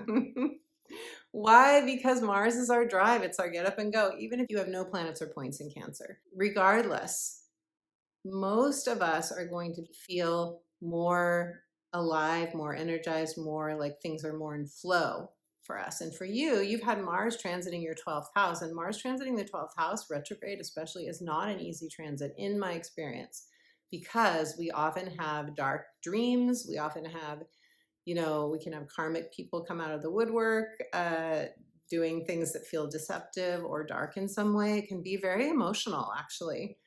So you have been quite psychic. You will continue to be quite psychic with Mars transiting your 12th house. And like I said, your dreams have been really intense.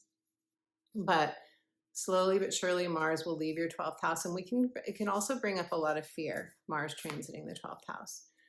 So that is really good news that is shifting. And I give all the dates for when that will be over. Oh, and by the way, too, Leo, you've had Mars retrograde too in your sign. I mean, that was at the very end of December. And Mars isn't going to leave Cancer and Leo until May 2nd. So yes, we're still workshopping what we've learned. We're still in the learning process, but I think the hardest stuff is behind us for sure. Beautiful Leo. So let me pull a card for you now. And we're stronger and more confident as a result, but still. It hasn't been easy. Leo, your card is Wonders. This card is so beautiful. This card to me is very Piscean.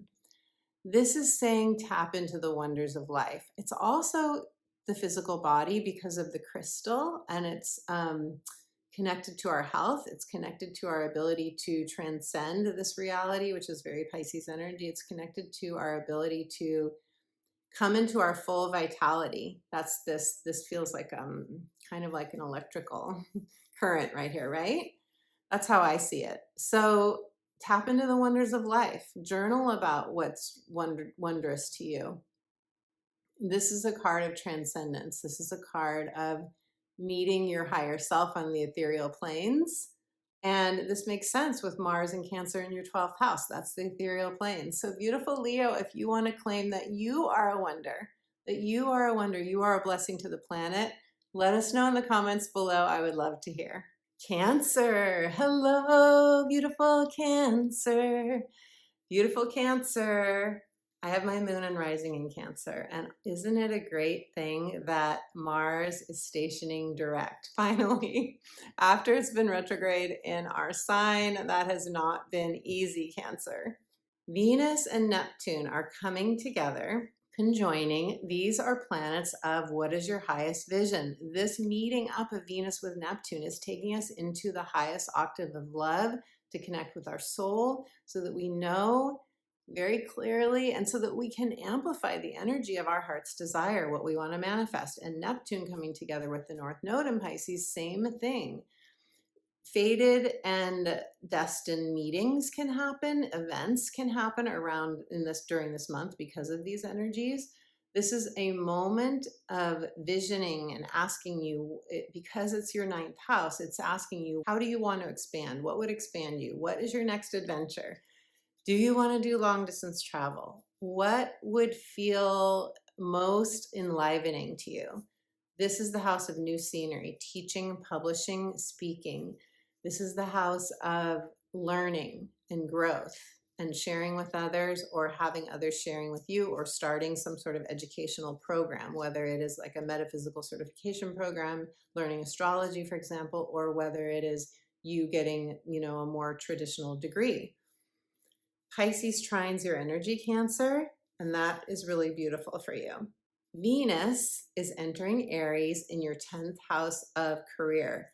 This energy of Venus and Aries squares your energy, and so that brings about some pressure sometimes, some tension sometimes, but also the motivation to break through that tension or pressure. And for you, it's very energizing for your career, Venus and Aries. Now, I find that because I have Aries energy as a Cancer rising in my 10th house and a little bit in my 11th house as well in the Placidus house system, we're talking whole sign house system when we do these YouTube videos, because we can't see your chart. So we have to stick with the whole sign house system, we YouTube astrologers. But what I want to say is that with Venus and Aries in my 10th house, and maybe you've experienced this too, this is where you could get like a real desire to move, or a desire to shift your career, or you could fall in love in a different way with your career, or someone that's in your career life, or someone that's in your home life in some way. A lot of different ways that this can play out. But it does give Cancers that sort of push, if you need a push, to take steps in any of these areas of your life. Jupiter in Gemini is stationing direct in your 12th house. How has it been for you, Cancer, to have Jupiter in your 12th house? It's a protection energy in the 12th house. Jupiter does protect us, and I find that it's especially protective in the 12th house. You could have had some sort of spiritual awakening or insight. You could have shifted your inner narrative. You could have been working on your manifestational thinking, reprogram your subconscious mind in some way. Jupiter direct is just absolutely wonderful. News, I think, for all of us, I think we're all ready for this, and you could experience, it is the 12th house, so it tends not to be a tangible blessing, but because Jupiter opposes Jupiter in the 12th opposes your 6th house, it could be something really lovely happening in your work life, or any place in your chart where Jupiter is activating any other planets or points in your chart. The Mercury Cazimi, Cancer, is where we are likely to receive some sort of insight or clarity, revelation. And for you, this is your 8th house of shared resources, intimacy, assets. This is where Pluto is too. So a lot of Cancer risings, I believe, right now are working on building their assets, nest egg. You might want to buy a house, you might want to sell a house, but also this could have to do with shared resources with partners, or wanting more support. If you don't have a partner, wanting a partner so that you can have more support in your life in a very physical way, or just sharing expenses with another person, for example. But some sort of clarity around power dynamics you might receive around the 9th of the month when we have this Cazimi. And then the Leo full moon is happening for you in your 2nd house of income, values, financial. It's the financial axis, the 2nd and 8th house, investments, loans, taxes, and so forth, sexuality as well. So this is going to be an intense full moon, I think, on a financial level for some people. If you have planets or points in the fixed signs between 19 and 29 degrees, you would feel this. You would feel this most intensely. But I love Leo full moons because they can be very romantic and sweet and fun and exciting at the same time. So we'll see what happens. Pisces season for you, beautiful. Cancer is happening in your 9th house, is trining you. That's really lovely. Very expansive for you. Very expansive.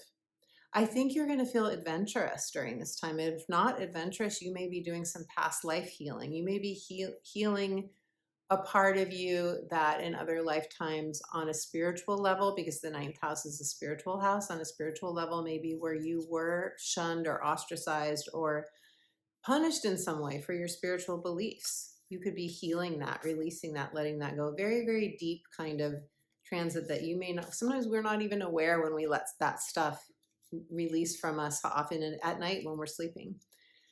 And then finally, beautiful Cancer, Mars will turn direct in your sign and you're in the first house. So Cancer, do tell. Have you had any frustrations around first house matters for you, which would be almost anything, your identity? First of all, it's the home for most Cancer people. I've had a lot of stuff around home because of my Cancer moon, perhaps, but also my Cancer rising is here. Anyway, frustrations having to do with home, family, roots, relationships, your physical body. You could have been really working on strengthening your physical body. I know I'm back to yoga and I'm trying to really prioritize my health right now and getting stronger again. So that's a beautiful, to me, I'm like super happy that Mars retrograded for that reason, because it really got me going again with my health. But what has it been like for you, Cancer? Because it could have to do with a role that you play. It could have to do with a title in your professional or your personal life as well, or just who you want to be in the world now. You could really have been reflecting on who you want to be and what you want. And Cancer, a card flipped over while I was shuffling for you, and this is going to be your card, because when they flip, I know it's for you, and the card is pleasure, beautiful Cancer. Don't you love this card? Oh my gosh, the deer standing there ready to be your totem animal, and then the steps taking you through a portal. Wow, you're going through a portal perhaps this month. Yes, a portal into the light. There's the new moon and all the green, all the heart healing, going through a portal into your new reality. And it's going to be full of pleasure. So beautiful Cancer, if you want to own, first of all, that you're ready for more pleasure, and or that you are creating your new reality here, let us know in the comments below. I would love to hear. I am claiming this for myself 100%. Happy February, beautiful Cancer. Gemini.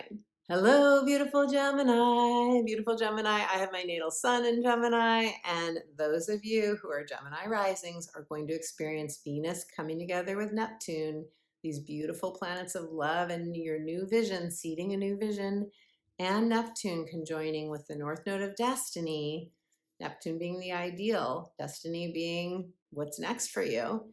This is happening in your 10th house of career. Lot of energy. In fact, all of the next 18 months from January until mid-year next year of 2026, you are going to have the North Node in your 10th house of career. This is saying go this direction, focus on career, focus on your ideal vision. Now, if you're having a nodal return, a reverse nodal return, or however it is, the mutable signs are really going to experience this North Node transit significantly. So if you haven't already, you may want to check out my video on this transit of the North Node in Pisces, South Node in Virgo. What do you want for your career? Gemini, are there any changes that you want to make? This Venus conjunct Neptune is also really beautiful for romance, for fantasy. Just be aware that we can project onto other people, onto situations. We can really get lost in kind of a utopian world and not keep our feet on the ground. So that's my only advice for this transit, is to ground the energy. But you could have a fated or destined meeting with somebody or event happen this month around your career or your home. Now, beautiful Gemini, Venus is moving into Aries. Venus is moving into Aries, which is fire, and that's fire to your air, and that's really beautiful. It's happening in your 11th house of the world, of social media, of friendships and alliances and support, and it's very positive for you because you get a sextile. So you may feel like your friendship life picks up. You may feel like your social media gets going more so than it has been. You may feel this transit is a dream big for you. My advice to you, dream big. Really dream big, because Venus in Aries, sextiling you could bring a new opportunity. It can bring you clear steps on your path to what it is that you want to, that is your new reality, whatever that is for you. Beautiful gem. And a beautiful gem, what is the best transit for you this month is Jupiter stationing direct in your sign. And this is a big yay. I am very happy about this. If for you, Gemini risings, it's in your first house, and that is the house of you. It's any roles that you play in life, your titles, personally and professionally, so at work and at home, in your family, and it's also your physical vitality. And you could have a tangible blessing. Somebody could promote you. Somebody could put in a good word for you with a new, if you want to change a role, if you want to. I'm also getting the image of, I once took a flying trapeze class, and I'm just getting the image of that. So some of you might want to do something like that that just feels very expansive and big. And that I took this 3-day class, and it's like a long weekend class, and it was not just the physical learning to fly, so to speak, on the trapeze, but also it was taught by an author who talked about, how we grow from experiences like that. Sam Keen was his name, and I think the book is Learning to Fly for any of you who are interested in that. So, when we do physical things, and this is your first house of the physical body, when we do take big steps like that with our body, that's often when we break through to the other side, so to speak. We break through a wall in our energy levels as well, or like we get more brave, and that we apply that to every area of our life. So that must have come through for a reason for some of you. Let me know in the comments below if so. Gemini, you're also going to get beautiful harmonious energy with Aquarius this month when the Mercury cazimi happens, which is the Mercury and the Sun coming together for you. And that's happening in your 9th house of expansion, where we want a new adventure. We want a new horizon. We're ready to learn something new. We're ready to teach or publish something. We're ready to take a long distance trip or move to another country, or do something that brings us new scenery, that transcends us, that brings us into a new awareness, and you get a trine from that energy. So that's really beautiful. That's happening February 9th. And then the Leo full moon is happening on the 12th, and it's happening in your 3rd house. And the 3rd house is your house, Gemini. It is the house of moving and shaking, transactions and socializing, siblings, aunts, uncles, cousins, soul sisters, soul brothers, neighbors, your hood. And this is going to be a very energizing full moon for you, because it is fire energy, and that's Leo energy. Leo fire sextiles your energy. So a new opportunity, a chance for learning and growth, a chance to meet new people, a chance for more connections, an opportunity or a solution or something solidifying for you. And some of you could be building a website. Some of you could be changing a website. Some of you could be writing, speaking, something to do with expanding your presence in your local environment. Or maybe for you, it's some sort of meetup group or new community that's forming that you're excited about. Or you're just getting back into yoga. Like I just got back into yoga and it makes you really happy. Could be something like that. Now, Gemini, Pisces season is happening for you in your 10th house of career. We already talked about the 10th house, what's going on with Venus and Neptune, and the new moon will be here as well. So career is very much up for Geminis in February, but also because there's so much energy in Pisces here, my advice is to go with the flow and not push things. Instead, to allow yourself to, you may want to do more relaxing at home.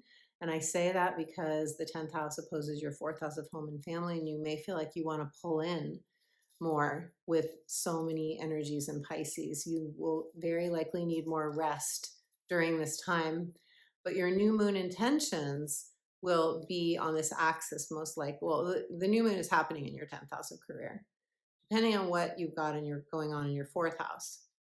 I'd have to see your chart, but the new moon intentions probably for you have to do with career or life purpose expressed, or retirement, semi-retirement, how you want to spend your time. And finally, beautiful Gemini, Mars in Cancer, shifting into direct motion. It's happening in your 2nd house. So if you have felt like your income hasn't been what you wanted, you feel like things have been stalled out, like you should, when we have Mars transiting a house, usually that's where we have get up and go. That's where we want to make things happen. So you may have been wanting to start a side gig, make more money, align your life with your values, work on self-worth and deserving. This is actually, with Mars retrograde, been a great time to work on the inner stuff like self-worth. But anything that we've expected to receive in a tangible way may have been stalled for you, or you may have just had a lot of frustrations around material security stuff for you. That's possessions, that's income, that's you know, feeling like you deserve what you want, all of that. That could have felt very like, or your income could, if you're self-employed, for example, your income could have shifted during this time. And now as Mars moves direct, we got to wait till we get out of shadow to really clear the energy. But for now, starting the 23rd, hopefully you'll feel some sort of lightening of the energy, and then Mars will be out of Cancer completely April 18th, and then out of Leo May 2nd. That's the full retrograde. Okay, beautiful Gemini. Beautiful Gemini. Let's see what the cards have for you. Your card is security. There you go. I'm just talking about Mars in the second house of security. You know, not only that, but having so much Pisces energy in your 10th house opposite your 4th house of security, that could bring up security stuff too. And really what this card is about is realizing that our security comes from within. Easier said than done when we're talking about our human self, right? The ego is terrified of change. The ego is terrified of doing anything differently. The ego just wants to know it's going to survive. But, and I'm sorry, Gems, if you hear the walking above me, that's something that I wish wasn't happening, but I'm just going to smile and continue because I have no control over it. And maybe that's a message for some of you, is that to release what you can't control. You can only control so much, but this card is saying the fire within you is what's creating your reality. Let the fires burn within you. Know that the divine has your back. Move into an awareness of support from your divine source. Call in friends, call on loved ones, call on people. And if you have no one to call in, get support from professionals like myself. Know that your security is building over this month. Beautiful Gem, if this card or anything I shared in your reading resonates, let me know in the comments below. I would love to hear. Taurus, hello, beautiful Taurus. Taurus, you are going to experience right out of the gate Venus conjoining Neptune, the two planets of love, taking us into a higher octave of joy, of bliss, of romance, or our own visioning what we truly desire for a new reality going forward this month, this year. This is happening for you along with Neptune conjunct the North Node of Destiny, happening for you in your 11th house of alliances, friendships, support groups, tribe, social media platforms, your audience if you have one, the world and the tarot, online dating, financial gains. You could have a new vision. You could have show up in any of these areas. You could have, and actually the North Node here is really calling on you to realize that this is a big trajectory of your life for the next 18 months, is to focus on this area of your life. This area of your life being, what is the dream? What would bring you fulfillment? That's the question for you over the next 18 months with the North Node here in your sign, beautiful Taurus, and it does trine, your energy trines Pisces energy. So this is really nice, harmonious flow for you. Venus is moving into Aries in your 12th house. Venus in the 12th house can bring karmic or fated relationships, mystical experiences. They can be complicated because energies with Venus in the 12th house, things can show up complicated, or they show up where sometimes we're projecting onto another person, or a person's projecting onto us. There are a lot of different ways that it can play out. Or it can just be your love affair with the divine, your love affair with your own soul, deepening your connection to your deepest soul inner partner. It can also bring Venus in the 12th house. It can also bring mystical experiences, astral travel, really wonderful experiences that are otherworldly and ethereal. Jupiter direct in Gemini for you is happening in your second house of income, values, and self-worth. This is a great place to have a Jupiter transiting the second house of money. Great place for Jupiter. But since it's been retrograde, you may feel like, where is my flow been? Where is my raise? Where is my promotion? Where is all of the good stuff, the goodies of life? And now they are more likely to come in for you. We are getting a Mercury cazimi, which is new clarity, revelations. This is the Sun and Mercury coming together in Aquarius, and that's happening for you in your 10th house of career, Taurus. Your 10th house of career, legacy, life, purpose, express, retirement or semi-retirement, how you want to spend your time? How do you want to spend your life? Mercury Kazemi here could bring you an insight or some sort of aha moment that directs you in any question that you have where you want answers career-wise or having to do with home and family. The Leo full moon, Taurus, is happening on your 4th and 10th house axis. So there's a connection between that Mercury Kazemi that you can see and this Leo full moon. Mercury Kazemi 10th house, that's your Aquarius energy. The Leo full moon in your 4th house. On this axis, this Taurus, this Leo full moon makes a square to your energy. So something unexpected could happen for you if you have planets or points, especially around 24 degrees in your sign. Something unexpected that has to do with a job, a role that you play in your life, a family member, somebody who lives with you, something around your home. Something could break in your home. I'm sorry to say that, but if it does, you will take care of it right away. It will all get worked out. And the purpose of this, like I shared in the first part of this video, when I shared how I wasn't saying yes to myself about this program I wanted to take, this learning program, and then our car broke down, and I was like, I'm saying yes to that learning program. That's what can happen sometimes with Uranus. We realize where we haven't been as good to ourselves as we could be, and Uranus throws a wrench in things, and then we suddenly say yes to what our heart really wants. So it's a breaking free kind of transit. Uranus wants us to wake up to our soul's path and say yes to our heart's desire.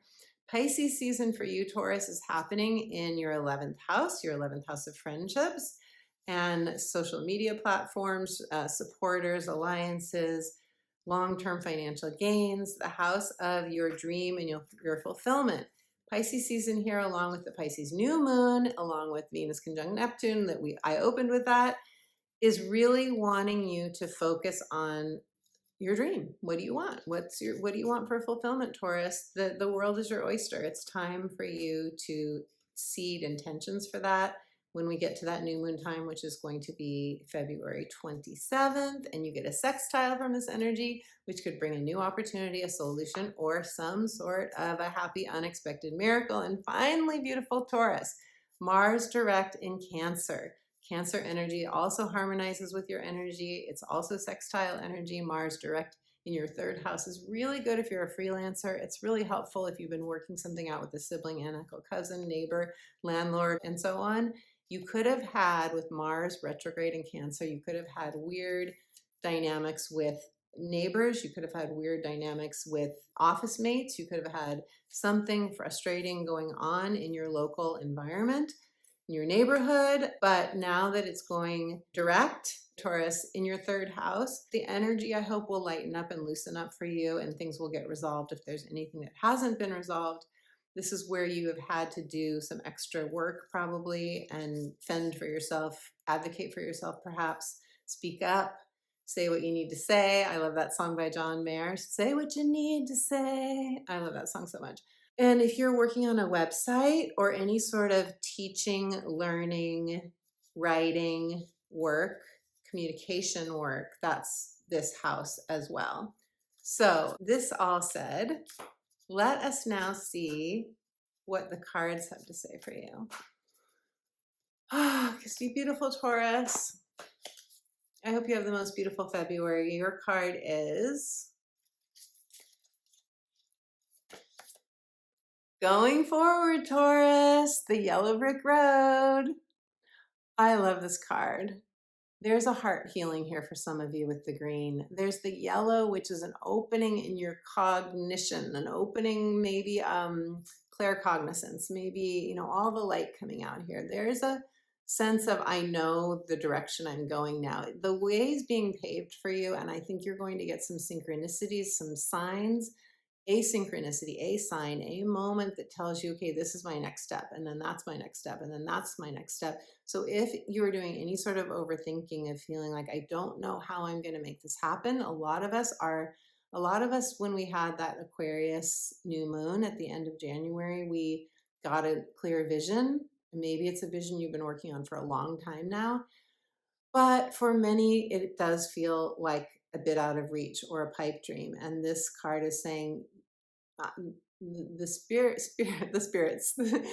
is telling me, as I'm reading this card message for you in my mind. Spirit is saying you will get exactly what you need, one sign or synchronicity at a time. Beautiful Taurus, if you want to claim your forward momentum or share anything in the comments below, I would absolutely love to hear.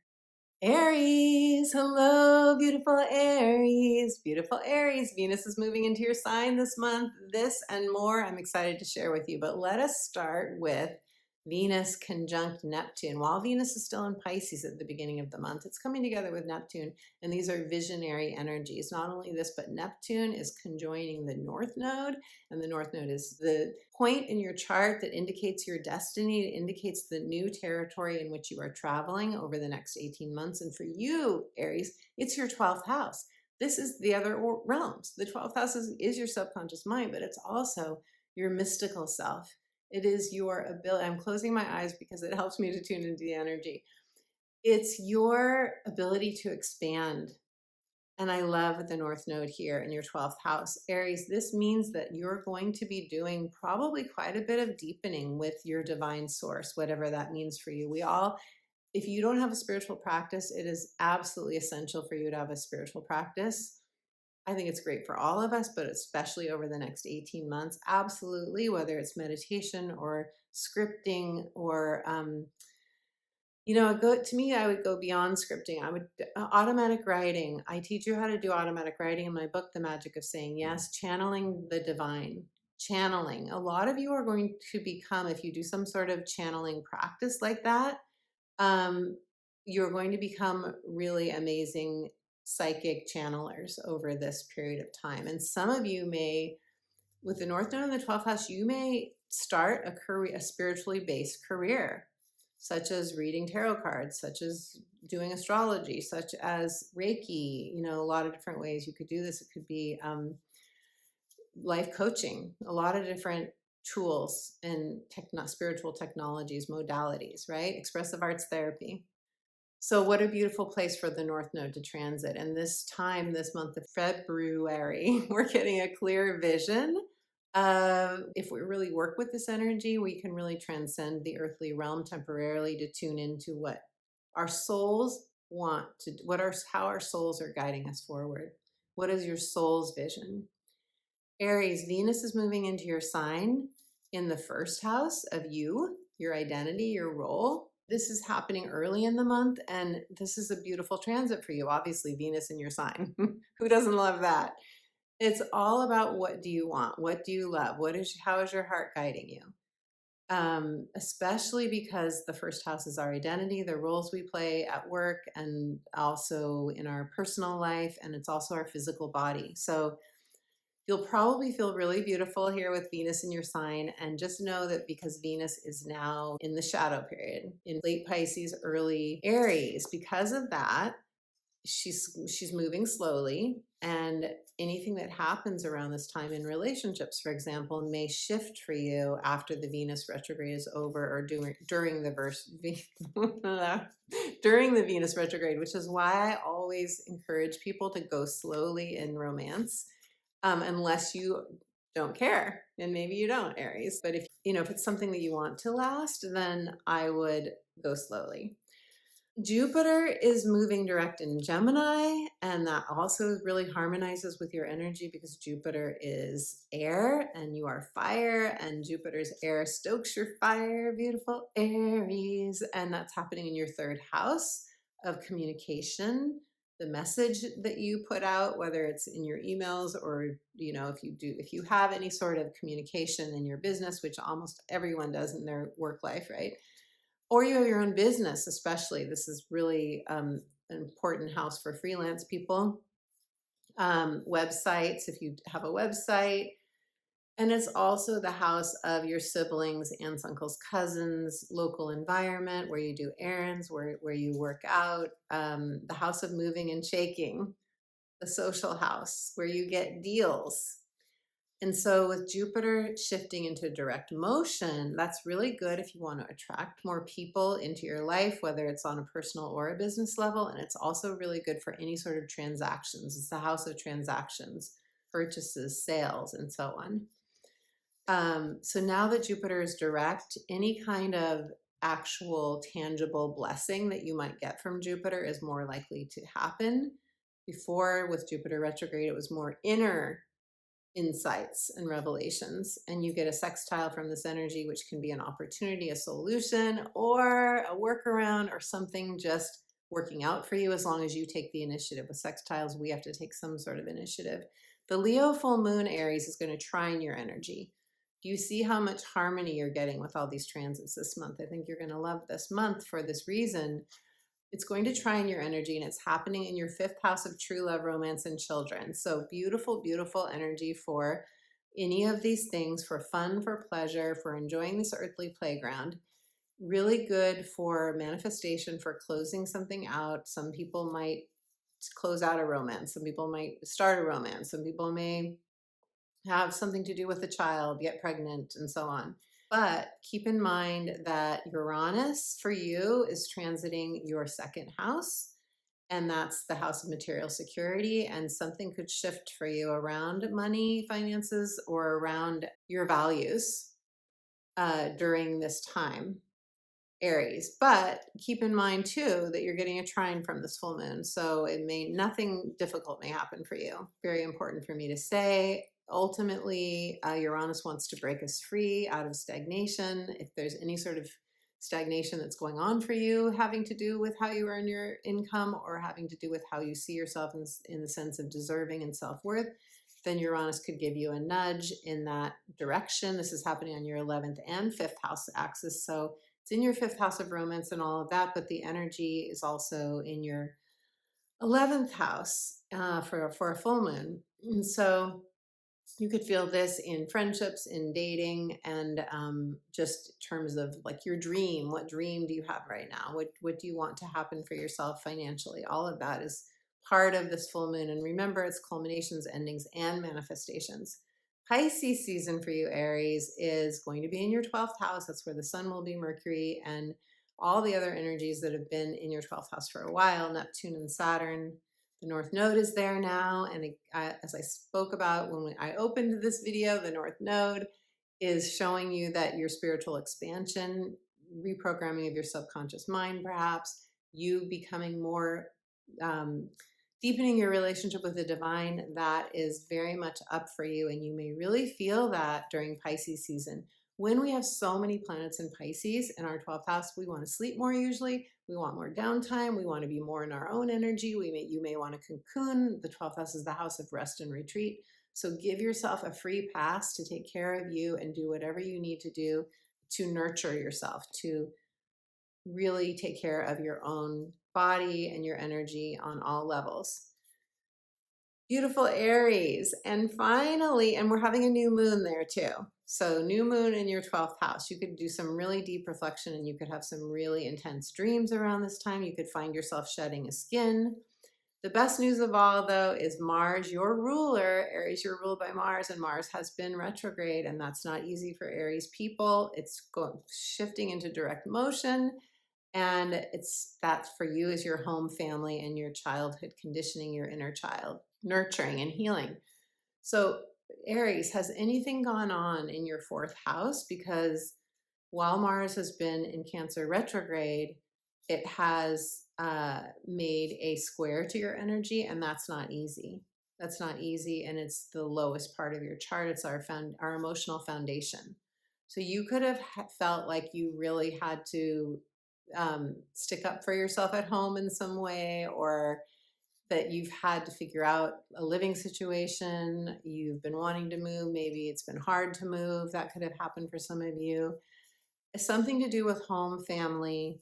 It has likely been going on for you while Mars has been retrograde in your 4th house. But now that energy will begin to flow forward, we'll get some more momentum here. It's going to take a bit of time, but at least with it going forward on the 23rd of this month, we're, I think, getting a little bit more support from Mars. So let's see what the cards have to say for you, beautiful Aries. For your month of February, Aries. Your card is, oh, Aries, you're going to love this card. Happiness. Look at the dolphins. Yay, yay, yay, Aries. I love this card. This is so childlike and playful. This to me says the sun is coming out on your life. You are going to begin to feel more light and playful. And this is the full moon is happening in your fifth house of children and playfulness and happiness and delight. So beautiful Aries, the things are lightening for you if they have felt heavy. And the energy is absolutely moving. It's time to feel free. It's time to add some frivolity, some spontaneity, some joy to your life. If you resonate with this card of happiness or you just want to claim your happiness, let us know in the comments below. I would love to hear. My beautiful friend, thank you so much for joining me for the February 2025 astrology. Thank you for your likes of this video, for your comments, for your shares, for your subscribes to my channel. When you like, comment, share, and subscribe, you send a message to the algorithm that puts this video out to more people who love astrology, and you really help support the channel. If you would like a private astrology consultation with me, I would absolutely love to meet you on Zoom. Go to my website, check out my offerings. We can do a heart's desire, a life purpose, a relationship harmony reading. We can do a 2025 year ahead reading, or a 90-minute astrology consultation if you would like some coaching along with your astrology reading. For all readings, I go into your natal chart, what jumps out at me, as well as the transits that are going on for you right now, unless we do a year ahead, and that is the primary transits going on for the entire year of 2025. That's my 2025 year ahead reading. So go to my website, check out the testimonials that other clients have shared after working with me, and that should give you a clear sense of whether you want to work together. I also offer coaching. You can book a clarity coaching session with me on my coaching page. All of the links to my astrology and coaching offerings are in the description box below. And as promised, I have a free gift for you. That free gift is a soothing guided meditation, so perfect for the month of February when we have so many planets in Pisces, which is rest and retreat kind of energy. To get your soothing guided meditation, which will connect you to your unconditional, loving, divine source, go to my website, subscribe to my free updates, and you will get that instant download free gift right away. Let me know how you feel about the upcoming February astrology. And until my next video, my beautiful friend, I am sending you all my love.